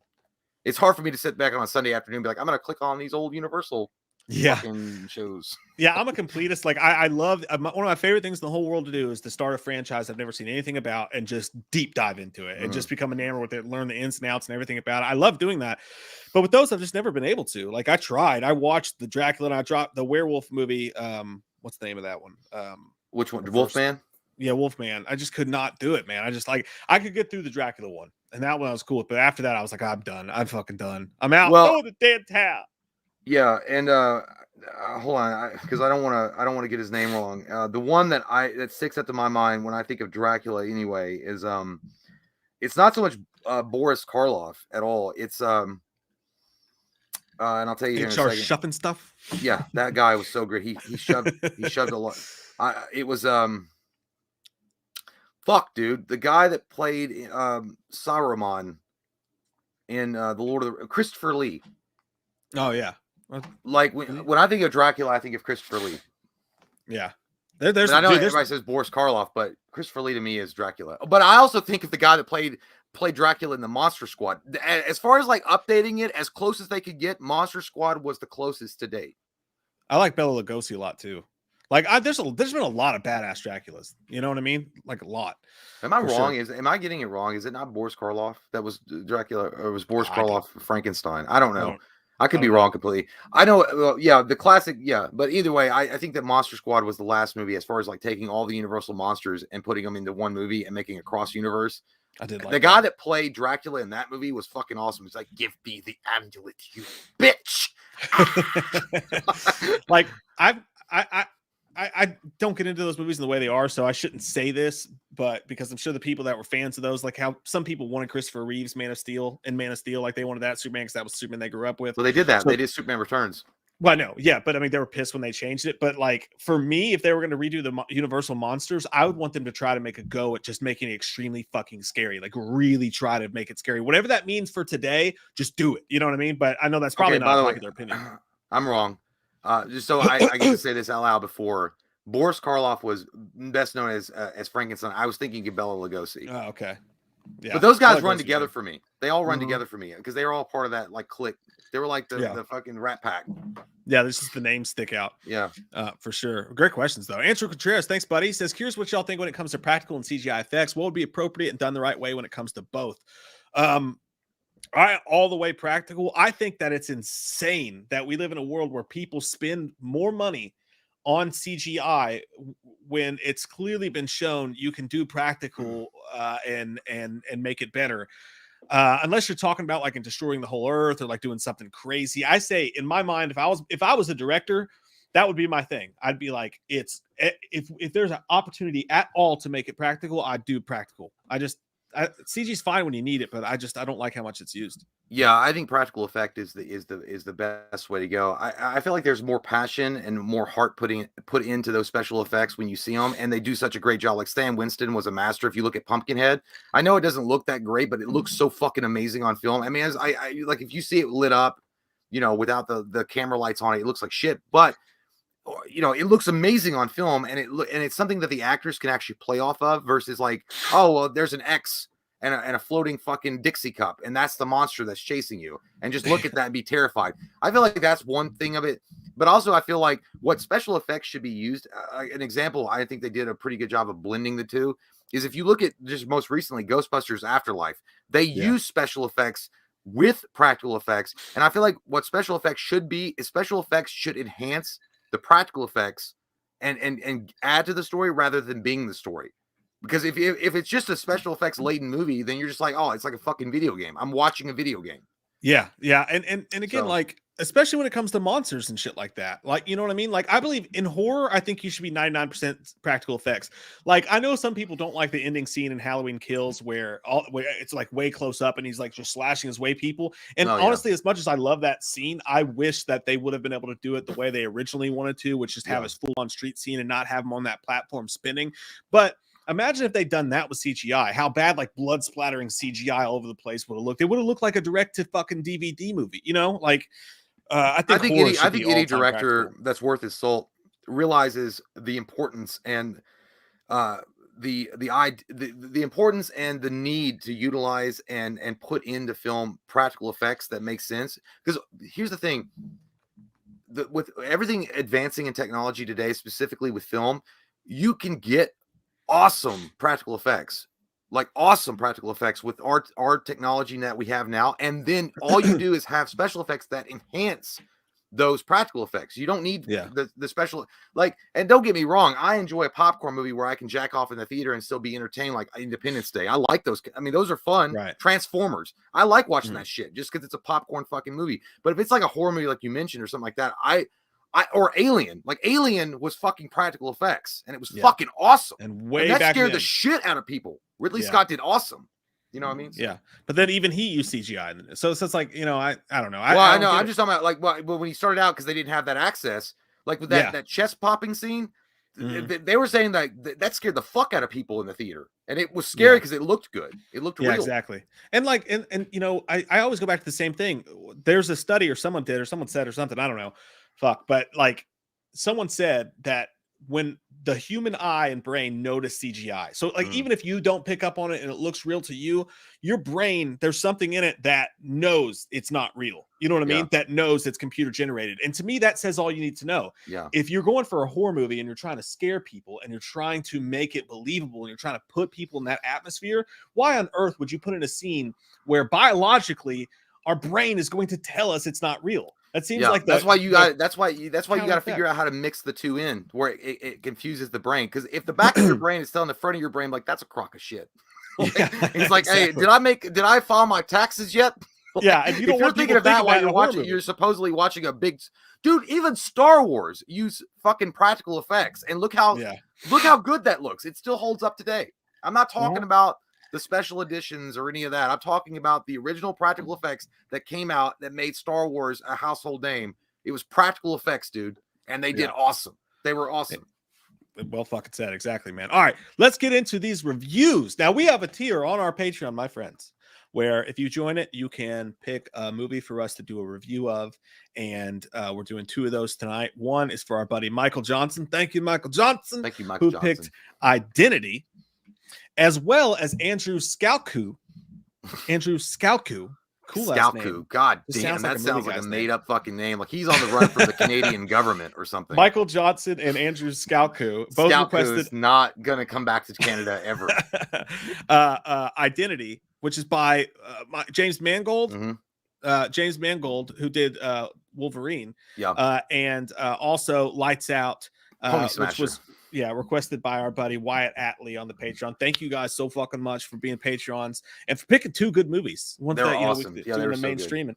What do you want to do first, Identity or Lights Out? Let's go ahead and get that Lights Out. Let's turn off the lights and see what happens. Is that your hand on my wiener, or is it my hand on yours? Let's find out. Turn on the lights. Dude, one thing I got to say about this movie is holy shit, it's one of those movies that you watch and you're watching it, and then it changes your whole perception when as you're getting deeper into the movie. Because the first time you start watching, you're like, oh, it's a straight horror movie, it's easy to follow, this is like a jump scare movie, easy peasy, no macaroni cheesy. But what you find at least how I watched it and took it, I was like, this is like a fucking X-Men villain origin story, or like a superhero or supervillain origin story.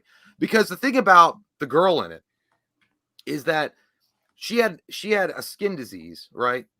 And they did an experiment on her, and then she vanished, and then suddenly she's haunting. And I use that in quotations because she can physically maim people and hurt them. And I feel like she's not really dead. I just feel like she's a super mutant. She already had powers according to the movie before they even killed her. She could get inside your head and make you see like a Professor Xavier type of power. And then I think what I also take away from this is I have nothing but respect for Pony Smasher, dude. Like, this fucking guy with his wife made a short for a competition that they didn't win. Then it gets picked up and goes viral on YouTube. James Wan is interested, but he doesn't think it's going to work as a full-length feature film. He writes the Pony Smasher writes a treatment for it. James Wan says, all right, let's go to Vegas and spin this bitch. And then the movie becomes a huge hit. On a $4.8 million budget, it makes $148 million. And on top of that, I just like the idea, like the guy that has no experience, Pony Smasher, and I can't remember his name, like the Pony Smasher. David Sandberg is his Andy Sam. He walks onto a film set. David Sandberg. He walks into a film set, never had been on a film set in his life, never worked with a film crew, didn't know what to do. And he literally asks somebody, when do I say action? And it becomes a huge fucking hit. That's the kind of people we need making movies. That's the kind of guy right there. That's the kind of guy, because it's like, it was pure imagination. It was awesome. It was original. It was unique. And it wasn't just relying on the cheap jump scare to get you. It was relying on a good story wrapped up in a good horror movie. Dude, I couldn't agree more, man. And like when you watch it, so like to me, the movie is like, and you explain it perfectly, like the whole story behind it and everything. The movie is like, in my mind, when I watch it, I start and watch it. I'm like, okay, you might think typical Conjuring type fare, like, you know what I mean? Jump scare, Supernatural. but really it's kind of the best of both worlds, because this is different. Like it has that Conjuring Friday night jump scare audience vibe to it. Like you're going to have fun if you went to the theater to watch this with your buddies on a Friday night, but and the general audience goer will get it. It's the kind of movies that like the mainstream audience want to see, but it's got more to it than that. And when they start to unravel the lore of this character and like where it comes from, and then most importantly, Teresa Palmer was awesome in this, and her boyfriend is a likable character. There's not really a bad person in this movie. The mom's sort of fucked up for a while, and you hate her, but you start to get it. But she was from Coyote Ugly. Yeah, she was. I hadn't seen her in a while. The actor's name is Alexander DePersia, which unfortunately I haven't seen him in anything since, but he was Brett. He plays the boyfriend. But just the way that he taught us about these characters and the kid who's been in other stuff too. But like you like them all so much. And actually I found myself getting like semi-emotional at the end of the movie, which is like imagine the Conjuring. Did you watch this after the Packers lost? Maybe I did. But like I think that's what happened. Imagine the Conjuring movie, unless you're one of those people that's like super into their relationship. But imagine watching one of those fly-by-night Conjuring spin-off movies and actually having an emotional response to it. It's almost non-existent. With this, like I like these characters so much, and at the end, what happens to, I won't say spoilers just in case you haven't seen it, but like what happens to that little boy and what happens to that family, and the guy's like, I'm not going anywhere, I'll be here. Like that whole kind of thing kind of got to me a little bit. So it was, to me, it was the best of both worlds. It was a movie. I don't like the Conjuring universe movies. That's just not who I am. I think the problem is there's no stakes. Monster pops up, goes, and then it goes away. And then the first one had stakes though, because she could have lost her family. You just lost me. Dude, your vision is. You look like you were getting ready to see the biggest dick come into your mouth that you've ever seen before. Like the way your image was frozen, you're like. Well, yeah, I think the only thing I disagree with it, I do think that the Conjuring, at least the first one, did have stakes, because if they didn't fix her, she was going to kill her own family. But I get what you're saying.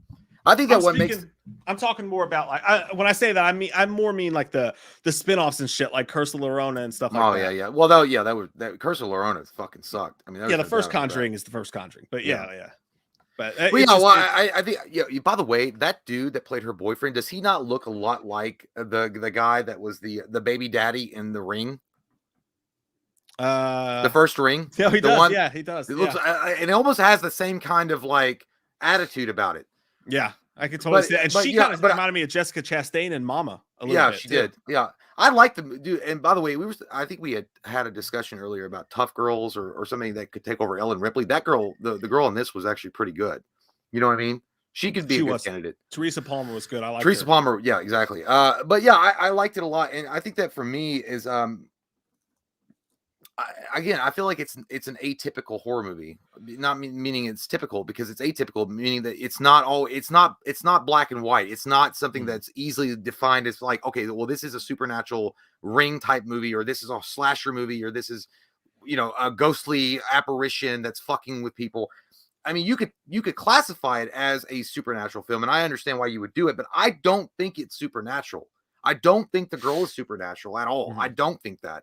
I think that she's some kind of manifestation of a power in humans that maybe we don't understand yet, because when she was a child, she already had, I would extend out even as far as The Ring itself, the movie, The Ring, right? The little girl, Samara, she had supernatural abilities, meaning that she could make people see what she wanted to see, but did she really die? Do you really think that you saw what you thought you saw, like in X-Men? I just feel like those movies are really interesting and fascinating to me, because they use a horror plot, but in reality, is it really horror? Or is it thriller? I mean, or is it sci-fi in some way? I loved it, dude, and the acting is on par. I loved every bit of the guy. Did such a great job that one week after this movie was released, they said they greenlit a fucking sequel. They greenlit it. They were like, all right, let's do a sequel. Because the way the movie ends, you think, okay, well, we don't really know what happened, really. I mean, it kind of leaves, I mean, it kind of ends itself, but then you don't know. And then as of 2021, there's been no word on it. But James Wan said he would come back and produce it. And Pony Smasher said he was going to come back and write it along with the other guy that wrote the first movie. So yeah, dude, as far as a horror movie goes, as far as the uniqueness of the movie and what it brings to when you're watching it, what it brings to you, like, I mean, as you're watching it, I'm gonna give it an 8.5, dude. I think I gave it a high I think we both gave it a high score when we first fucking watched it. I remember we reviewed it. We saw it was one of the few movies we've ever got an early screener for. We got it a day early, and we reviewed it in the car, and it got like 18 views.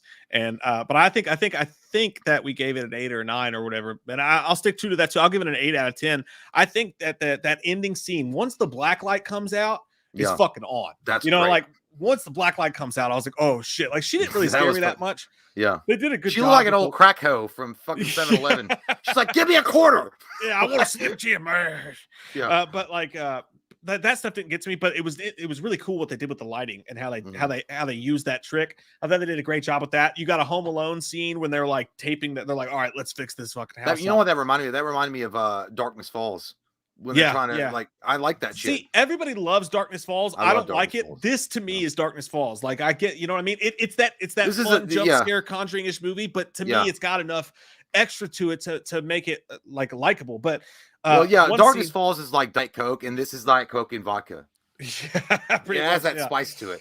But the ending scene, like the ending set piece, is just fucking awesome. The way they set it up, and that dude and what he does, like when he and everybody, you know, rightfully so, he's done a great job. But like whenever Jordan Peele does something, everybody's like, "Oh my god, it's so genius" or whatever. But whenever somebody else does it, it feels like people forget it.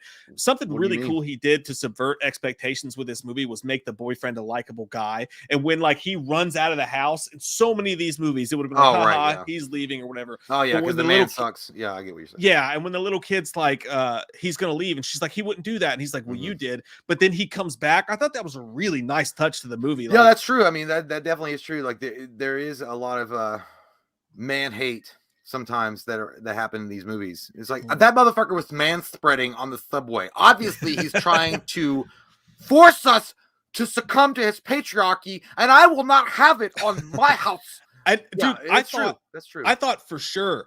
I talk about the Mandela effect, dude. I remember that dude getting his back split like Bane and dying. And I remember us being upset about it like happening. So like, I'm so confused, but that scene where he's about to get it and he pulls out the first the phone scene that got me. Like when he had the phone and he's like, I got you. But then when it went away and you expect her to like run out of the darkness, but she's just fucking right there already. I was like, oochie poochies.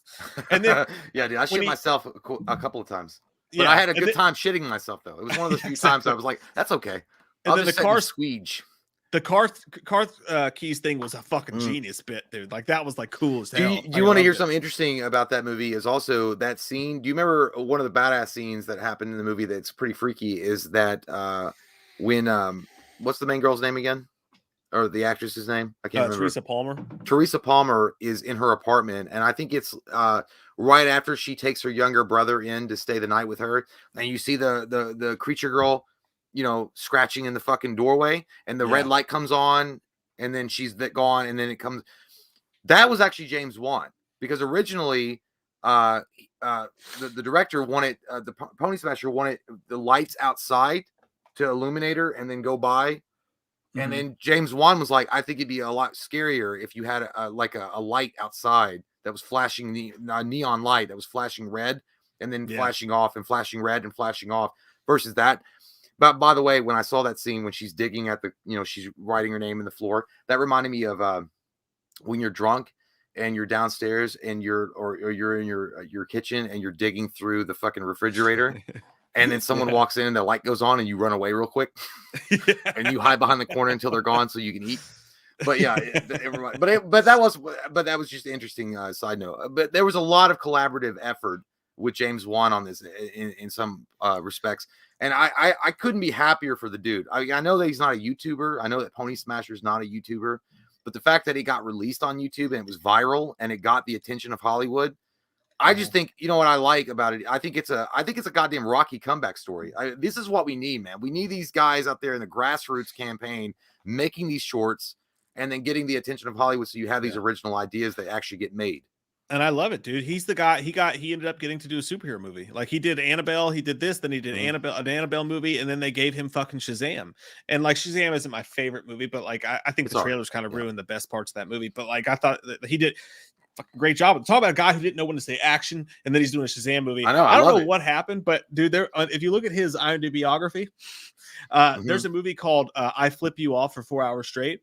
Is that the name of the movie? Yeah, and you click on it, you're like, what the fuck is this? I haven't heard of this. Sounds like and a it's porn. literally, I swear, I don't know why. It's on YouTube, and I don't know why he decided to do it, but it's like the most punk rock thing ever. He walks into the camera frame, and it's a 4 hour long video called I Flip You Off for 4 hours straight. He walks into the camera frame and goes, it doesn't do it for 4 hours? For 4 fucking hours. And then like 3.5 hours in, there's this weird video of this kid playing with like toilet paper. I don't know what's going on. Dude, that reminds me of how I'm sure you guys know Mr. Beast. You know how he got viral was I think he said he did a live or something and he was going to count from 1 to like 1 million or some shit like that, and he did it. Well, this was fucking smart.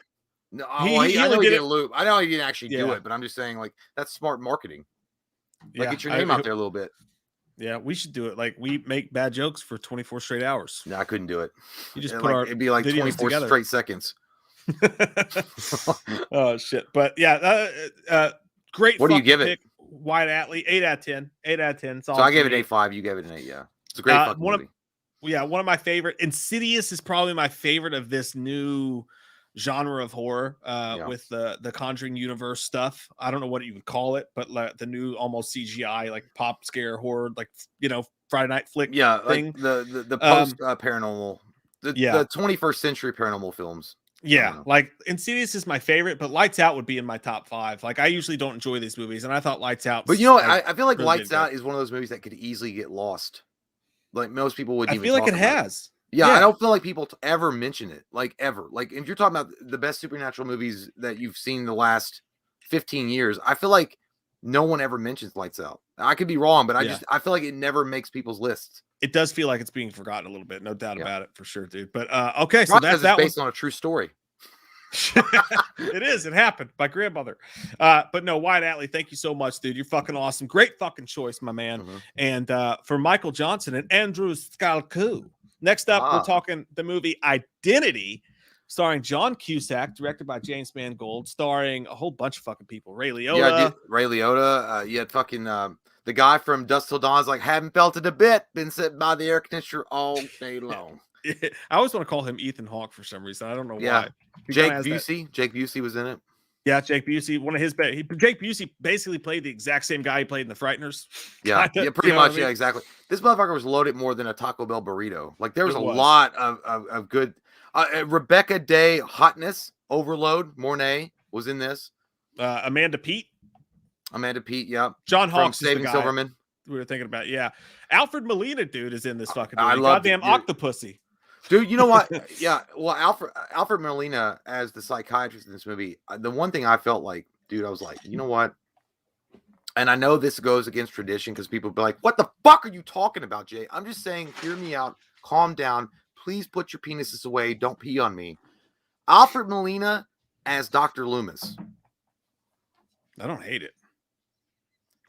I'm not saying. Obviously, he doesn't fit inside the necessary caricature that we think of as Dr. Loomis, bearded, kind of rugged, crazy-ish. But Alfred Molina, maybe.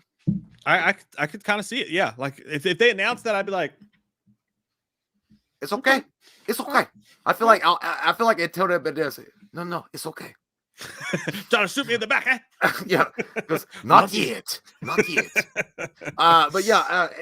was a great dude, a huge cast. It was actually a big cast, looking at it. And by the way, the guy that was married to the chick from The Faculty, he was the older brother or the younger brother in The Butterfly Effect that went fucking crazy. The one that was that in The Butterfly Effect.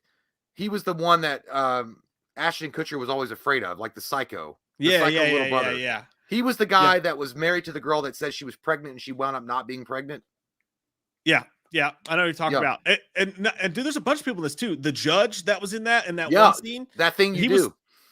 He was the dad from Donnie Darko. The one that was like, I'll never vote for DeGramis or whatever it is. I love that fucking movie so much. But he was in there too.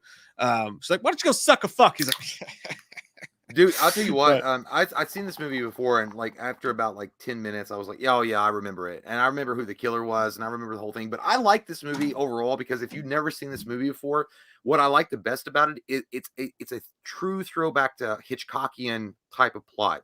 It's more of a who done it. It's a thriller through and through. It's not horror. I never would even list this as horror. This is a pure thriller movie.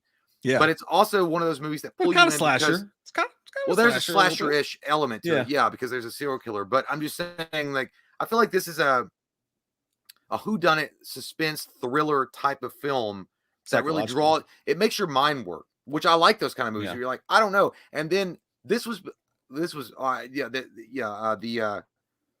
the twist ending thing had already been done with The Sixth Sense. This came out in 2002, but it was still relatively fresh. So when the twist happens in this, you're like, oh, fuck. Because you never would have thought it. Your brain what did you do? Well, you never. Yeah, it's like, what did you do, Steven? Did you come inside of a sock again, Steven? I know your tricks. Yeah, but yeah. So you think I'm afraid of you? I spit on you. But yeah, it's definitely one of those movies that it goes off the rail in a good way. And it takes you on an adventure, and I like those because, like, I was watching it today, and I already knew the ending. As far as like I said, the first 15 minutes I remembered. Yeah. But even watching it now, when John Cusack is running through and he's going to confront Ray Liotta, I already know what's going to happen. But I'm like, oh fuck, I don't know. Maybe I could be wrong. I could be wrong. Yeah. Yeah, well, you said it perfectly, dude. Like it's a thriller, it's a whodunit, all that stuff like that. But the way I see it, it's like it's all those things, but it's filmed through the lens of cheesy 2000s movie. Like, you know what I mean? Like came out in 2002, like a ghost ship type fucking like 13 Ghosts and shit.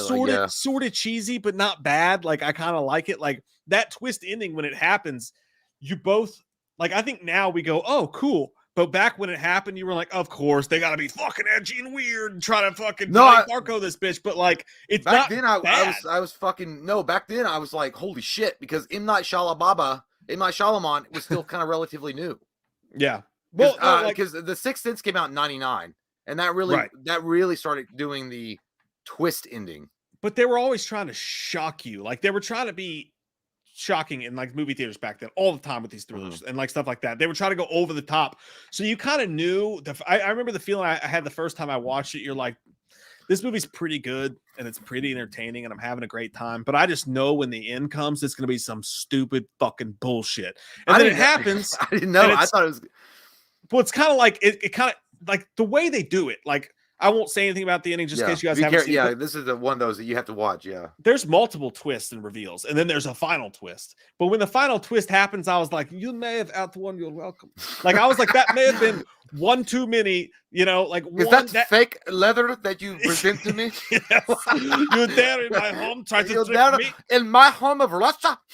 But yeah, it felt a little cheese, a little corn, but that was how they made movies at this point in the movie specter. So like I don't hate it for that, but I just acknowledge that it's a little cheesy, but it's still really cool. I thought the acting was incredibly good. It was, and I got to give it up for and I never can remember that dude's name. I swear to God, the one that, you know, his eyes move back and forth really fast. I don't know, like he's trying to read a book at hyper speed. I know it's conditioned. The dude in the chair.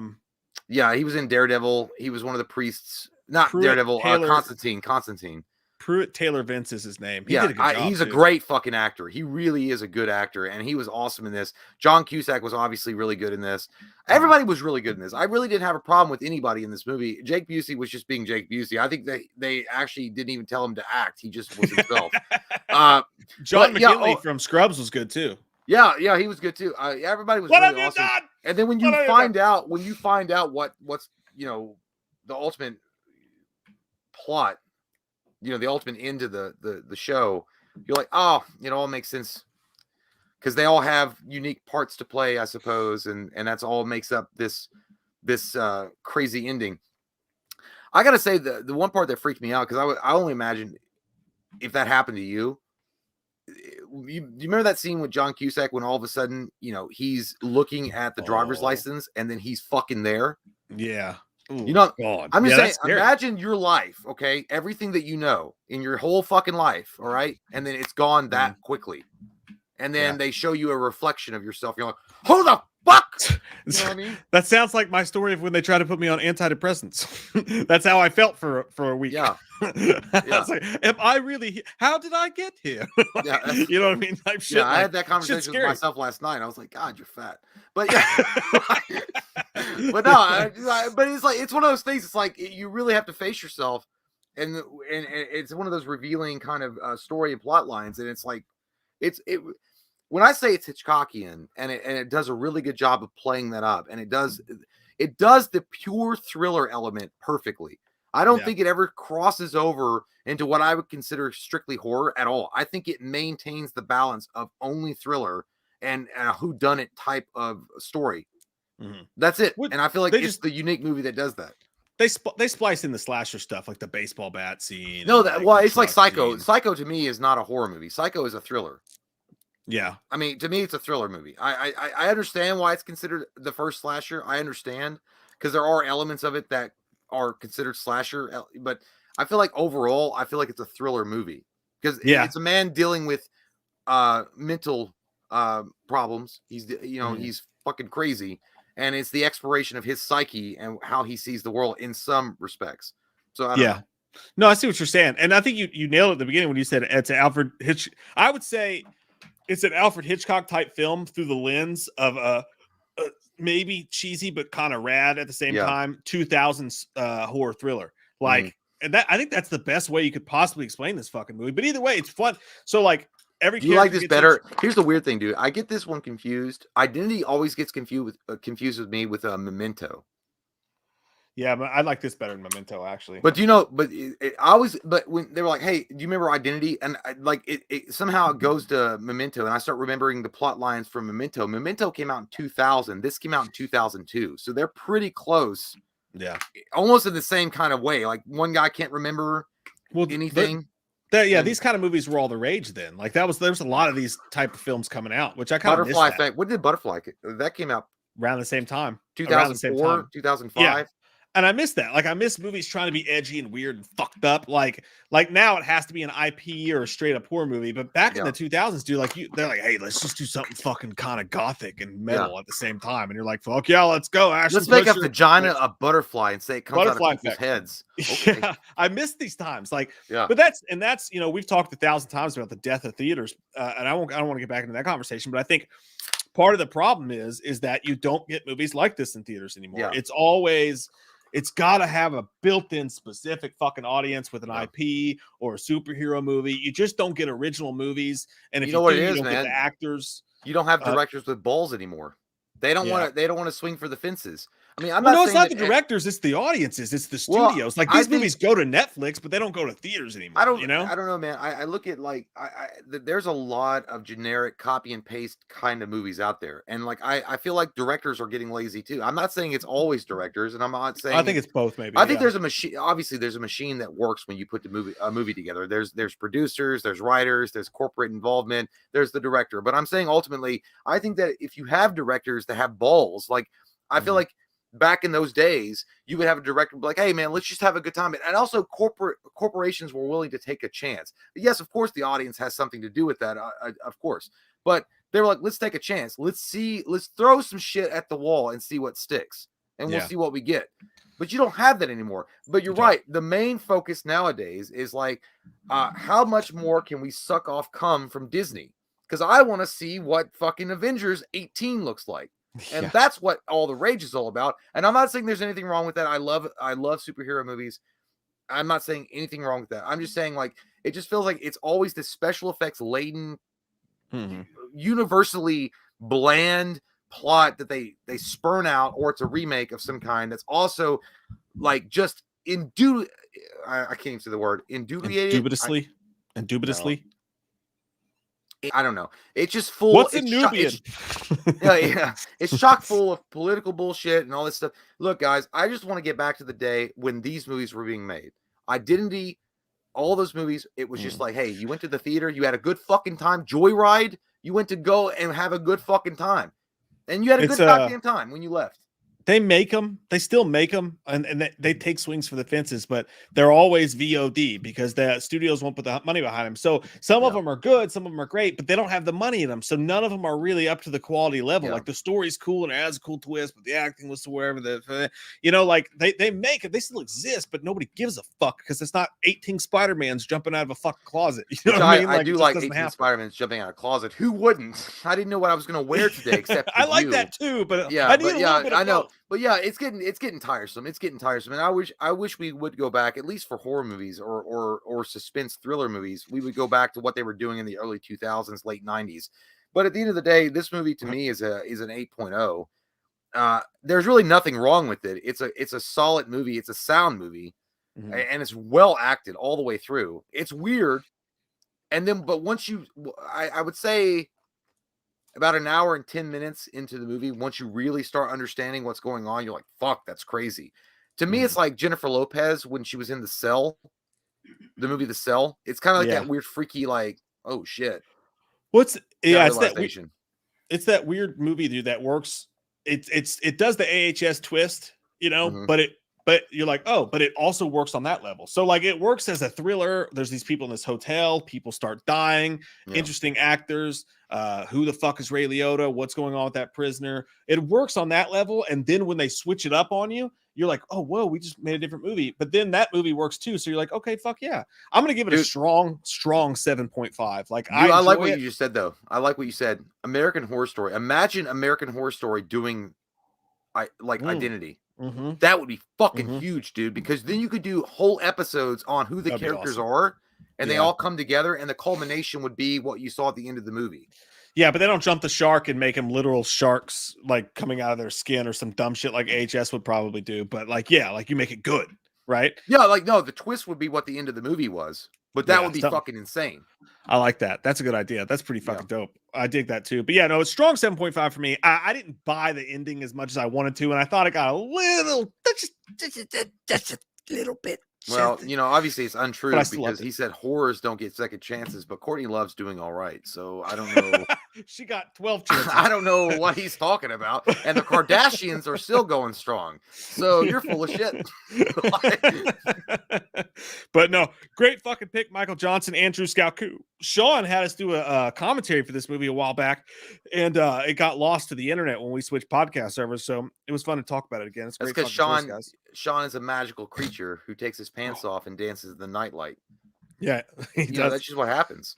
He's a beautiful unicorn, dude. I do want to read this comment though that I saw while we were talking. I just missed it. I'm trying to find it. Was it a mean comment? Because I hope it is. I think it is, but it also the only reason I want to read it is because it actually just made me laugh. It was mean, but it was kind of funny. Oh fuck, I can't find it. Anyways, the guy said what he said was he said, I bet let me try to find the actual one before I say it because I want to read it. I'm just impressed with that one vein. Dude, do you see that? Look at that one fucking vein coming down my head. I can barely see. It's not as pertinent as you probably think it is. It's just in your head, but I can see that. Dude, it's pretty big. It looks like I really look like RoboCop when he takes his helmet off. Okay, good. Good times for life said, and it can't be too big because he's a subscriber. He says, guaranteed these two got drunk one night and one of them woke up with a dick in his butt. Well, first off, I don't know how you've had a camera in our bedroom for the last 5 years because that's happened more than once. But yeah, we have. That's why we don't go to B-dubs together anymore. Yeah, and that's why we had to take a break because it's like we're just doing too much butt fucking. Fuck buddy. Yeah, we've been butt fucking a lot. I don't know. Is there something wrong with that? Like, I don't know. Do you not butt fuck your friends? Is it not healthy? I don't. I thought it was. I thought it kept your dick strong, and their butthole cleaned out. Yeah. So you gotta. Yeah. When you make a new friend, you're like, hey, do you want to be friends? So like, yeah. It's like, okay, this is great. But yeah, I don't think that was a hate comment. I just feel like that was a supportive comment. It was an observatory comment. Yeah, it was an observational comment, and I appreciated it. Yeah. So, you got to fuck butt sometimes. That's how. By the way, I just want to point this out, and I know because, guys, I don't. The comments, I don't care. I try to be like, I'm not gonna listen to you anymore. The comments, I saw the comments about the 4K thing. Listen, I just want you to know, the ones that really believe in 4K, holy fuck, dude, Jesus Christ, you guys act like it's a Muslim temple or a Christian church that you go to every Sunday and you worship at. I could be wrong, okay? 4K could be the most wondrous fucking gift that Jesus Christ has ever given to you upon this earth except wine. I understand. The ones that are saying, I disagree wholeheartedly with Jay. My God, that man knows nothing about 4K and 4K players. Do you not know that the sea blows in the wind? Guys, calm the fuck down. Jesus was this Christ. off our conversation about TVs the other night? It was a few videos. I'm just saying, personally, I've seen 4K and I've seen Blu-ray and I've seen 1080 and I've seen like 1080 titties. I don't fucking, it doesn't look different to me. If it looks different to you and you, honest to God, see the difference and you think you're watching fucking, I don't know, the greatest movie theater experience of your life on an 80-inch TV, fuck yeah, dude. Go do you, bro. Surf Ninjas. But Jesus Christ, don't act like if they put Surf Ninjas in 4K, I will buy it. Pulled their pants down, showed their wiener to you and your family, your adopted son David, and then shit in your mouth. These people were getting fucking serious about it. I'm like, dude, 4K, whoop-de-fuckity-doo. I don't know what this is specifically in reference to other than our conversation the other day. No, but it was one of the other videos. I will tell you this. I used to not understand either, but like when I got that new TV, yeah. I noticed, I think it's partly the shitty quality when you watch something that doesn't have good quality on a really big TV. You know what I mean? Yeah. But when you watch something specifically in 4K on the 4K TV, it is like Aladdin's like a whole new world. Like, I'm like, well, I can see that extra's face. That guy's playing Galaga. Like, it's like, it really does make a difference. But yeah. I see what you're saying. I'm just saying, like, I just learned about this. I mean, I'm just saying, like, these motherfuckers, like, act like I came after their newborns and told them I was going to fucking kill their grandchildren. I didn't see. No, I'm not. They didn't say it like that. But, dude, yeah, it was like 3 or 4 videos ago. But we did a live stream and we were talking about 4K. You mentioned something about you were going to get a 4K player. And these people were like fucking psychos coming out of the goddamn picnic in like Alabama. Fucking like, he don't know what he's fucking talking about. I don't fucking like him. Fucking burn him at the stake. Jesus Christ. He's going to talk about 4K like that? Anyway. Don't you dare. Yeah. Fuck me Come for having my an opinion. fucking blueberries. All I'm saying is like, hey, okay, good for you. You know, look, I never noticed like if I can notice a couple of extra pixels, fuck yeah, dude, I'm having a fly. I'm having a great time, but I don't notice them. I'd never personally noticed them. Somebody else. I'm not at all a stickler for like presentation quality. Like, you know what I mean? Like, I'm like, I'll fucking watch that shit on DVD. I don't give a shit. It's a fucking movie. Hey, is it I'll watch it on VHS. I'll watch it on fucking Beta Track. I don't give a shit. Is it $1 cheaper to rent it in SD? Let's go with the $3.99 instead of $4.99. But I will say, like again, like there's certain movies that like I'm like, I bought the TV and I was like, fuck, now I gotta buy a fucking 4K player. And Katie was like, shut the fuck up, we're not buying it. I was like, just maybe for like Christmas. I didn't even yeah, you gotta compromise that shit because no, I'm not gonna lie. Movies. I thought well, it's been a while. Like I'll buy UHD on because I'll get obsessed with it too. I'm like, UHD is like $1 more than the regular standard version on Amazon. I'll just buy the UHD and see what it looks like. But I bought the UHD and I watched it, and then I watched the regular version. I'm like, I ain't seen the difference. Well, I did read something though. It said that unless it's on a 75-inch TV or bigger, you don't notice it. Well, why don't you just suck the fillings out of my fucking teeth? That's what it is. Like I never noticed it either, dude. Like I swear to God, like I fight for and you know, I wasn't just like, let me smoke my pipe. Yeah, it's like if you're rich folk, you can enjoy 4K. My whole thing, dude, my whole thing was our TV that we had for fucking years, like years. I mean, we had it since fucking before Christ was born, this flat screen TV. And it was like you would the Jesus sandals. You would turn it on and like the whole left side of the screen would just be like, yeah. You know, so like I earned this new fucking TV, but I told Katie, I was like, as soon as we buy a house, as soon as we buy this house, like as soon as we own it, I'm buying a fucking TV because you know you're trying to build up your credit and all that. I didn't want to put anything on any credit, but like the second we bought the house, like that next week, I was like, here comes the day. So I bought it. It's just a 75-inch Sony. It's nothing fucking insane, but I will say, dude, like the fun part about it is if you can watch a movie that you've seen a billion times, but then you watch it in 4K on that size, and you do notice like so many little things you didn't before, and people start to look like they're in fucking 3D. Like somebody be walking through is like, you look like you're separate, and it makes me feel weird. Like it's pretty fucking cool. But I get what you're saying. Well, I think that overall, though, I just think that, hey, man, just enjoy the fucking movie. Like, Jesus Christ. Like, I mean, at some point, you're gonna be like, hey, can I get a zoom in on his dick? Can I see his pimples on his fucking forehead? I would never say. I would never ever look at someone and be like, well, you haven't seen Donnie Darko until you've seen it in 4K. That's what I'm saying. Comments that were coming out. Like, yeah, these motherfuckers act like they were the rich motherfucker from Gilligan's Island. I'm like, why don't you suck my butthole? I guarantee you're not. And yeah, if I wanted to, you know what? If I wanted to spend the money and get a 75, 85, 100,000 inch fucking TV, which won't even match the size of my dick, I'll do it. But I don't want to do that. And I'm perfectly happy watching the DVD quality of the movie. But yeah, all I'm saying, I just want to make sure that we are all on the understanding boat here.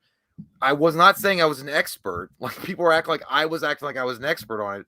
I was saying my personal opinion. I never noticed the difference. That's all I was saying. But if you enjoy 4K and everyone that you know and your mama's brother enjoys 4K, good for you. That's awesome. I didn't, and I haven't been exposed to the 4K to really understand it. But there's a difference between being like, hey man, you got to understand like how cool it is. Like how Mike explained it is different versus being an asshole and being a little tiny dick motherfucker and saying it differently like that. It's like, there's a difference. Like you can be like, hey man, you don't get what I'm saying. Let me just explain it versus like, I'm going to be a dick and have a small wiener and explain it like I'm fucking Bill Gates because you're not Bill Gates and you have a small wiener.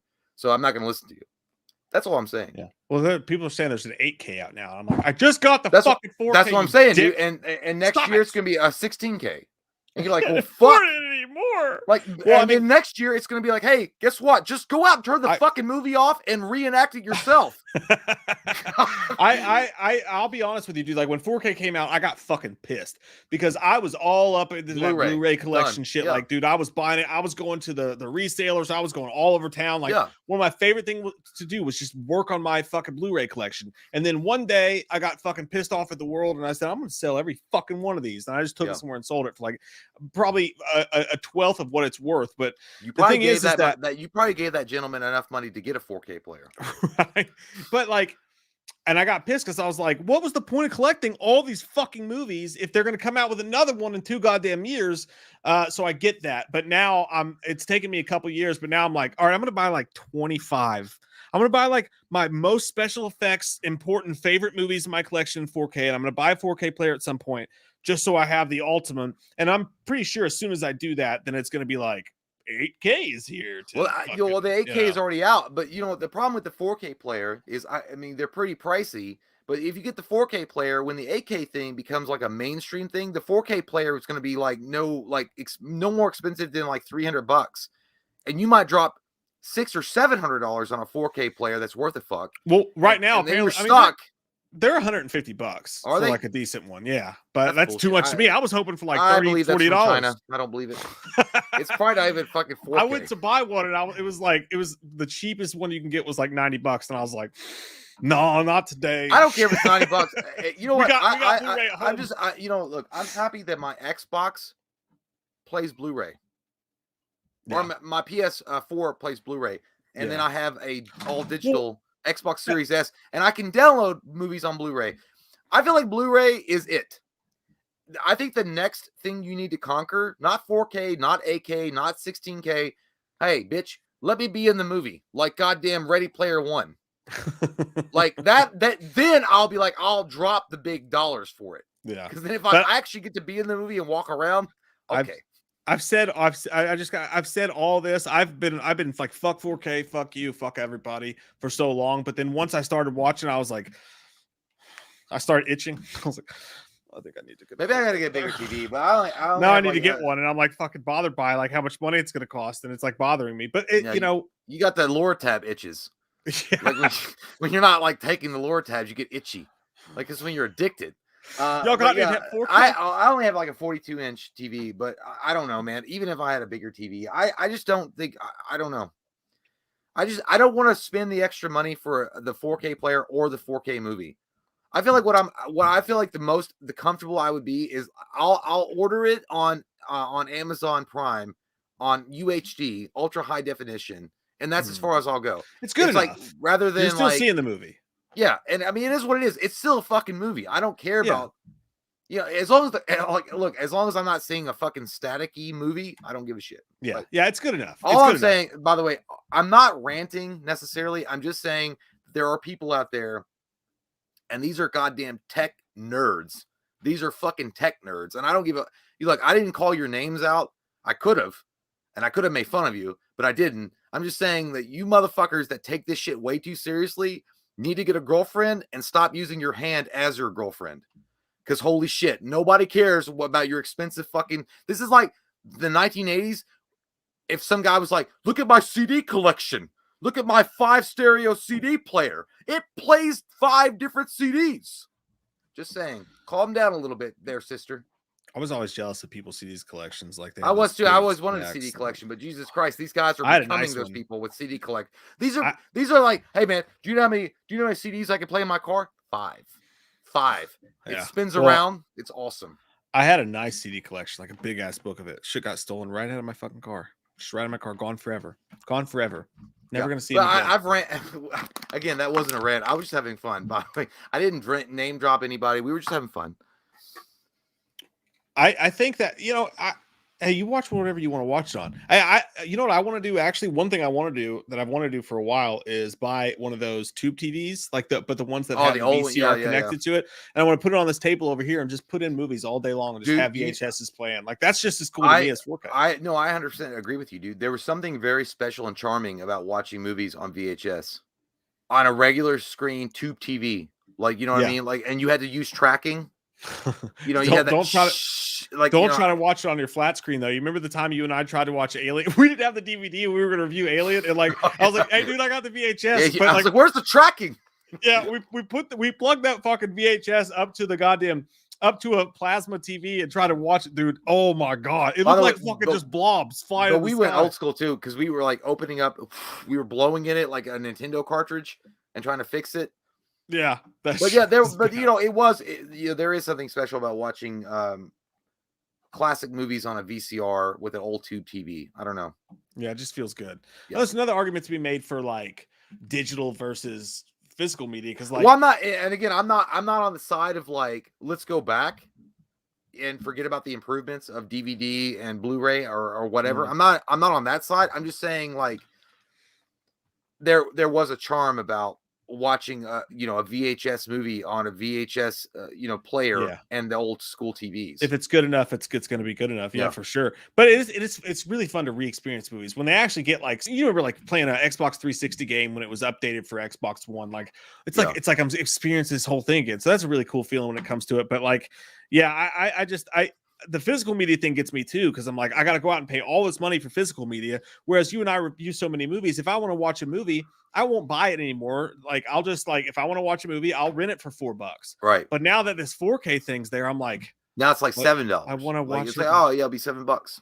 But I want to watch it in 4K. Well, here's the thing. I have to buy the thing. I'm like, God damn it. It's a smart. It's a smart marketing ploy, for sure. Because it's like, oh, you ain't up to the latest unless you got this new fucking definition that you're watching on your TV. I don't know.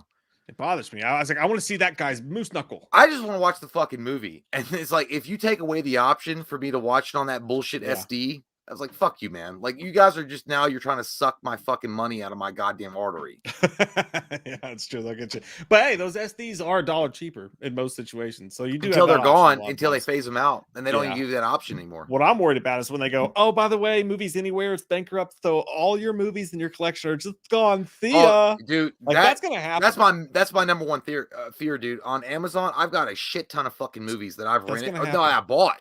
I got a shit ton of Van Dammes, Seagulls. I got the classics. I got some heavyweights. I got some Surf Ninjas. I got some good shit. When they say it's gone, I'm fucked.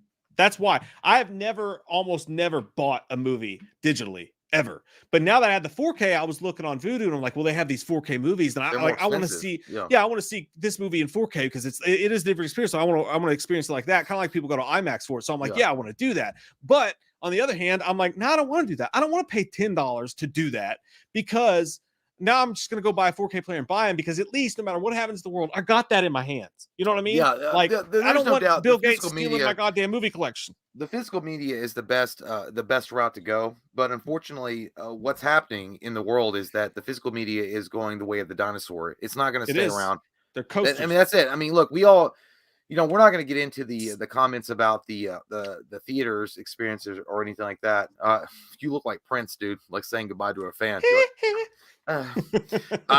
Because I love you, baby, but don't look me in the eye. But no, the physical media is going the way of the dinosaur, and that's unfortunate, because this is all the problem with digital media. And I understand the reason why it's popular. It's very convenient. I like having digital media because you don't have to go into your DVD collection and pull out the movie you want to watch. You can just go to Netflix or Amazon in this case and scroll over to the movie that you want to watch, rent it or buy it, and there you go. When they lose licensing, because there's a million streaming service now, when they lose licensing and they take away your that's when I'm like, I don't think Amazon Prime is going anywhere for a few years, but if they ever do go down, I don't think Amazon, well, actually, I'll take that back. I don't think Amazon's going anywhere. Amazon's the new Walmart. Like, they're never going to fucking leave. So your collection on Amazon Prime is probably going to stay unless they change the terms of service. And then you have to do, I don't know. They could lose rights to the movies. Yeah. I feel like what sucks about digital media, dude, is because when you buy something that's physical, right? When you hold it in your hands, that's yours, right? The publisher made it.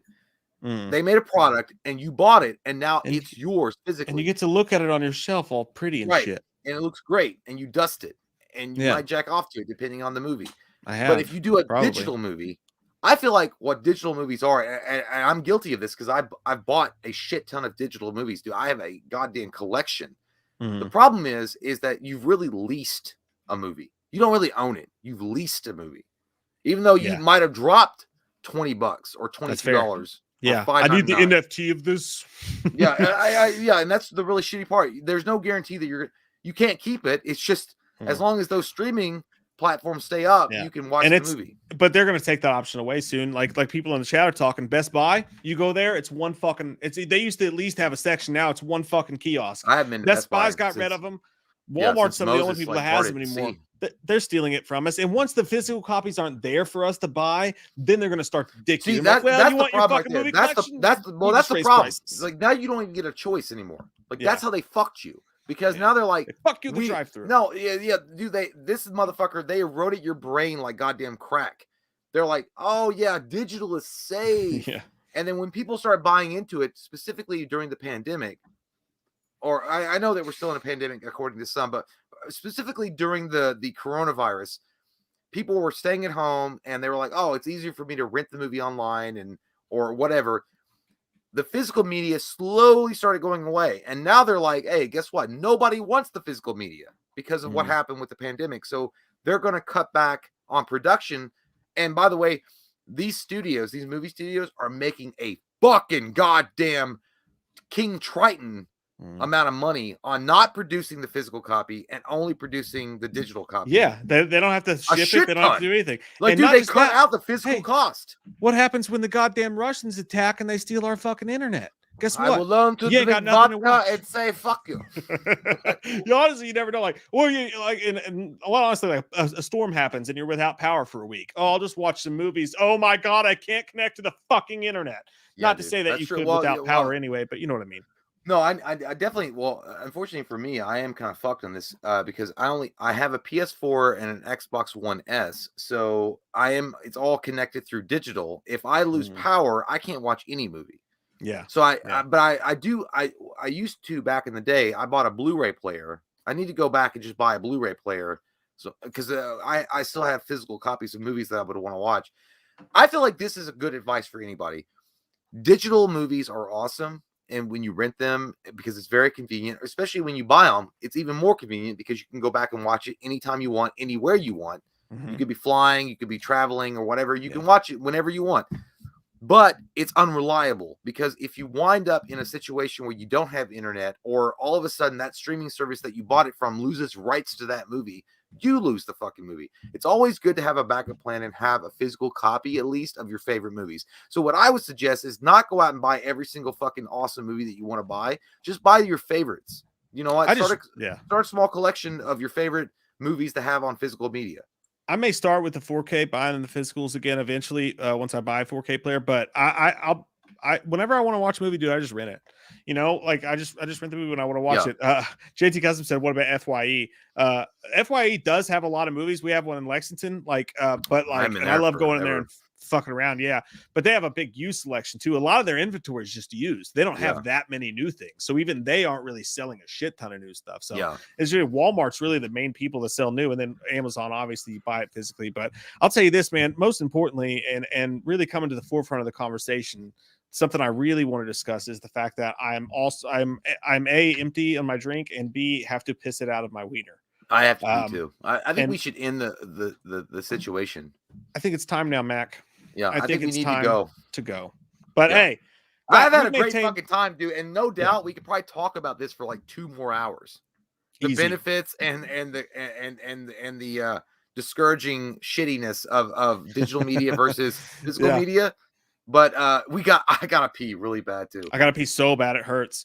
But most importantly, hey, almost 300 people in here on a chat. That's not any movie news, no Halloween stuff. We just talked about some 2000s horror movie. We talked about Lights Out. We talked about a time travel movie. We just hung out, shot the shit, and over 300 people almost all night long. You guys are the best fucking fans and friends that 2 assholes from Kentucky could ask for. We really appreciate you all's time. You guys are real special people in our lives, and if anybody else asks, you're my best friend. I want to fuck you. Good night, guys. We'll see you guys soon. Super soon. See you with guys. biscuits.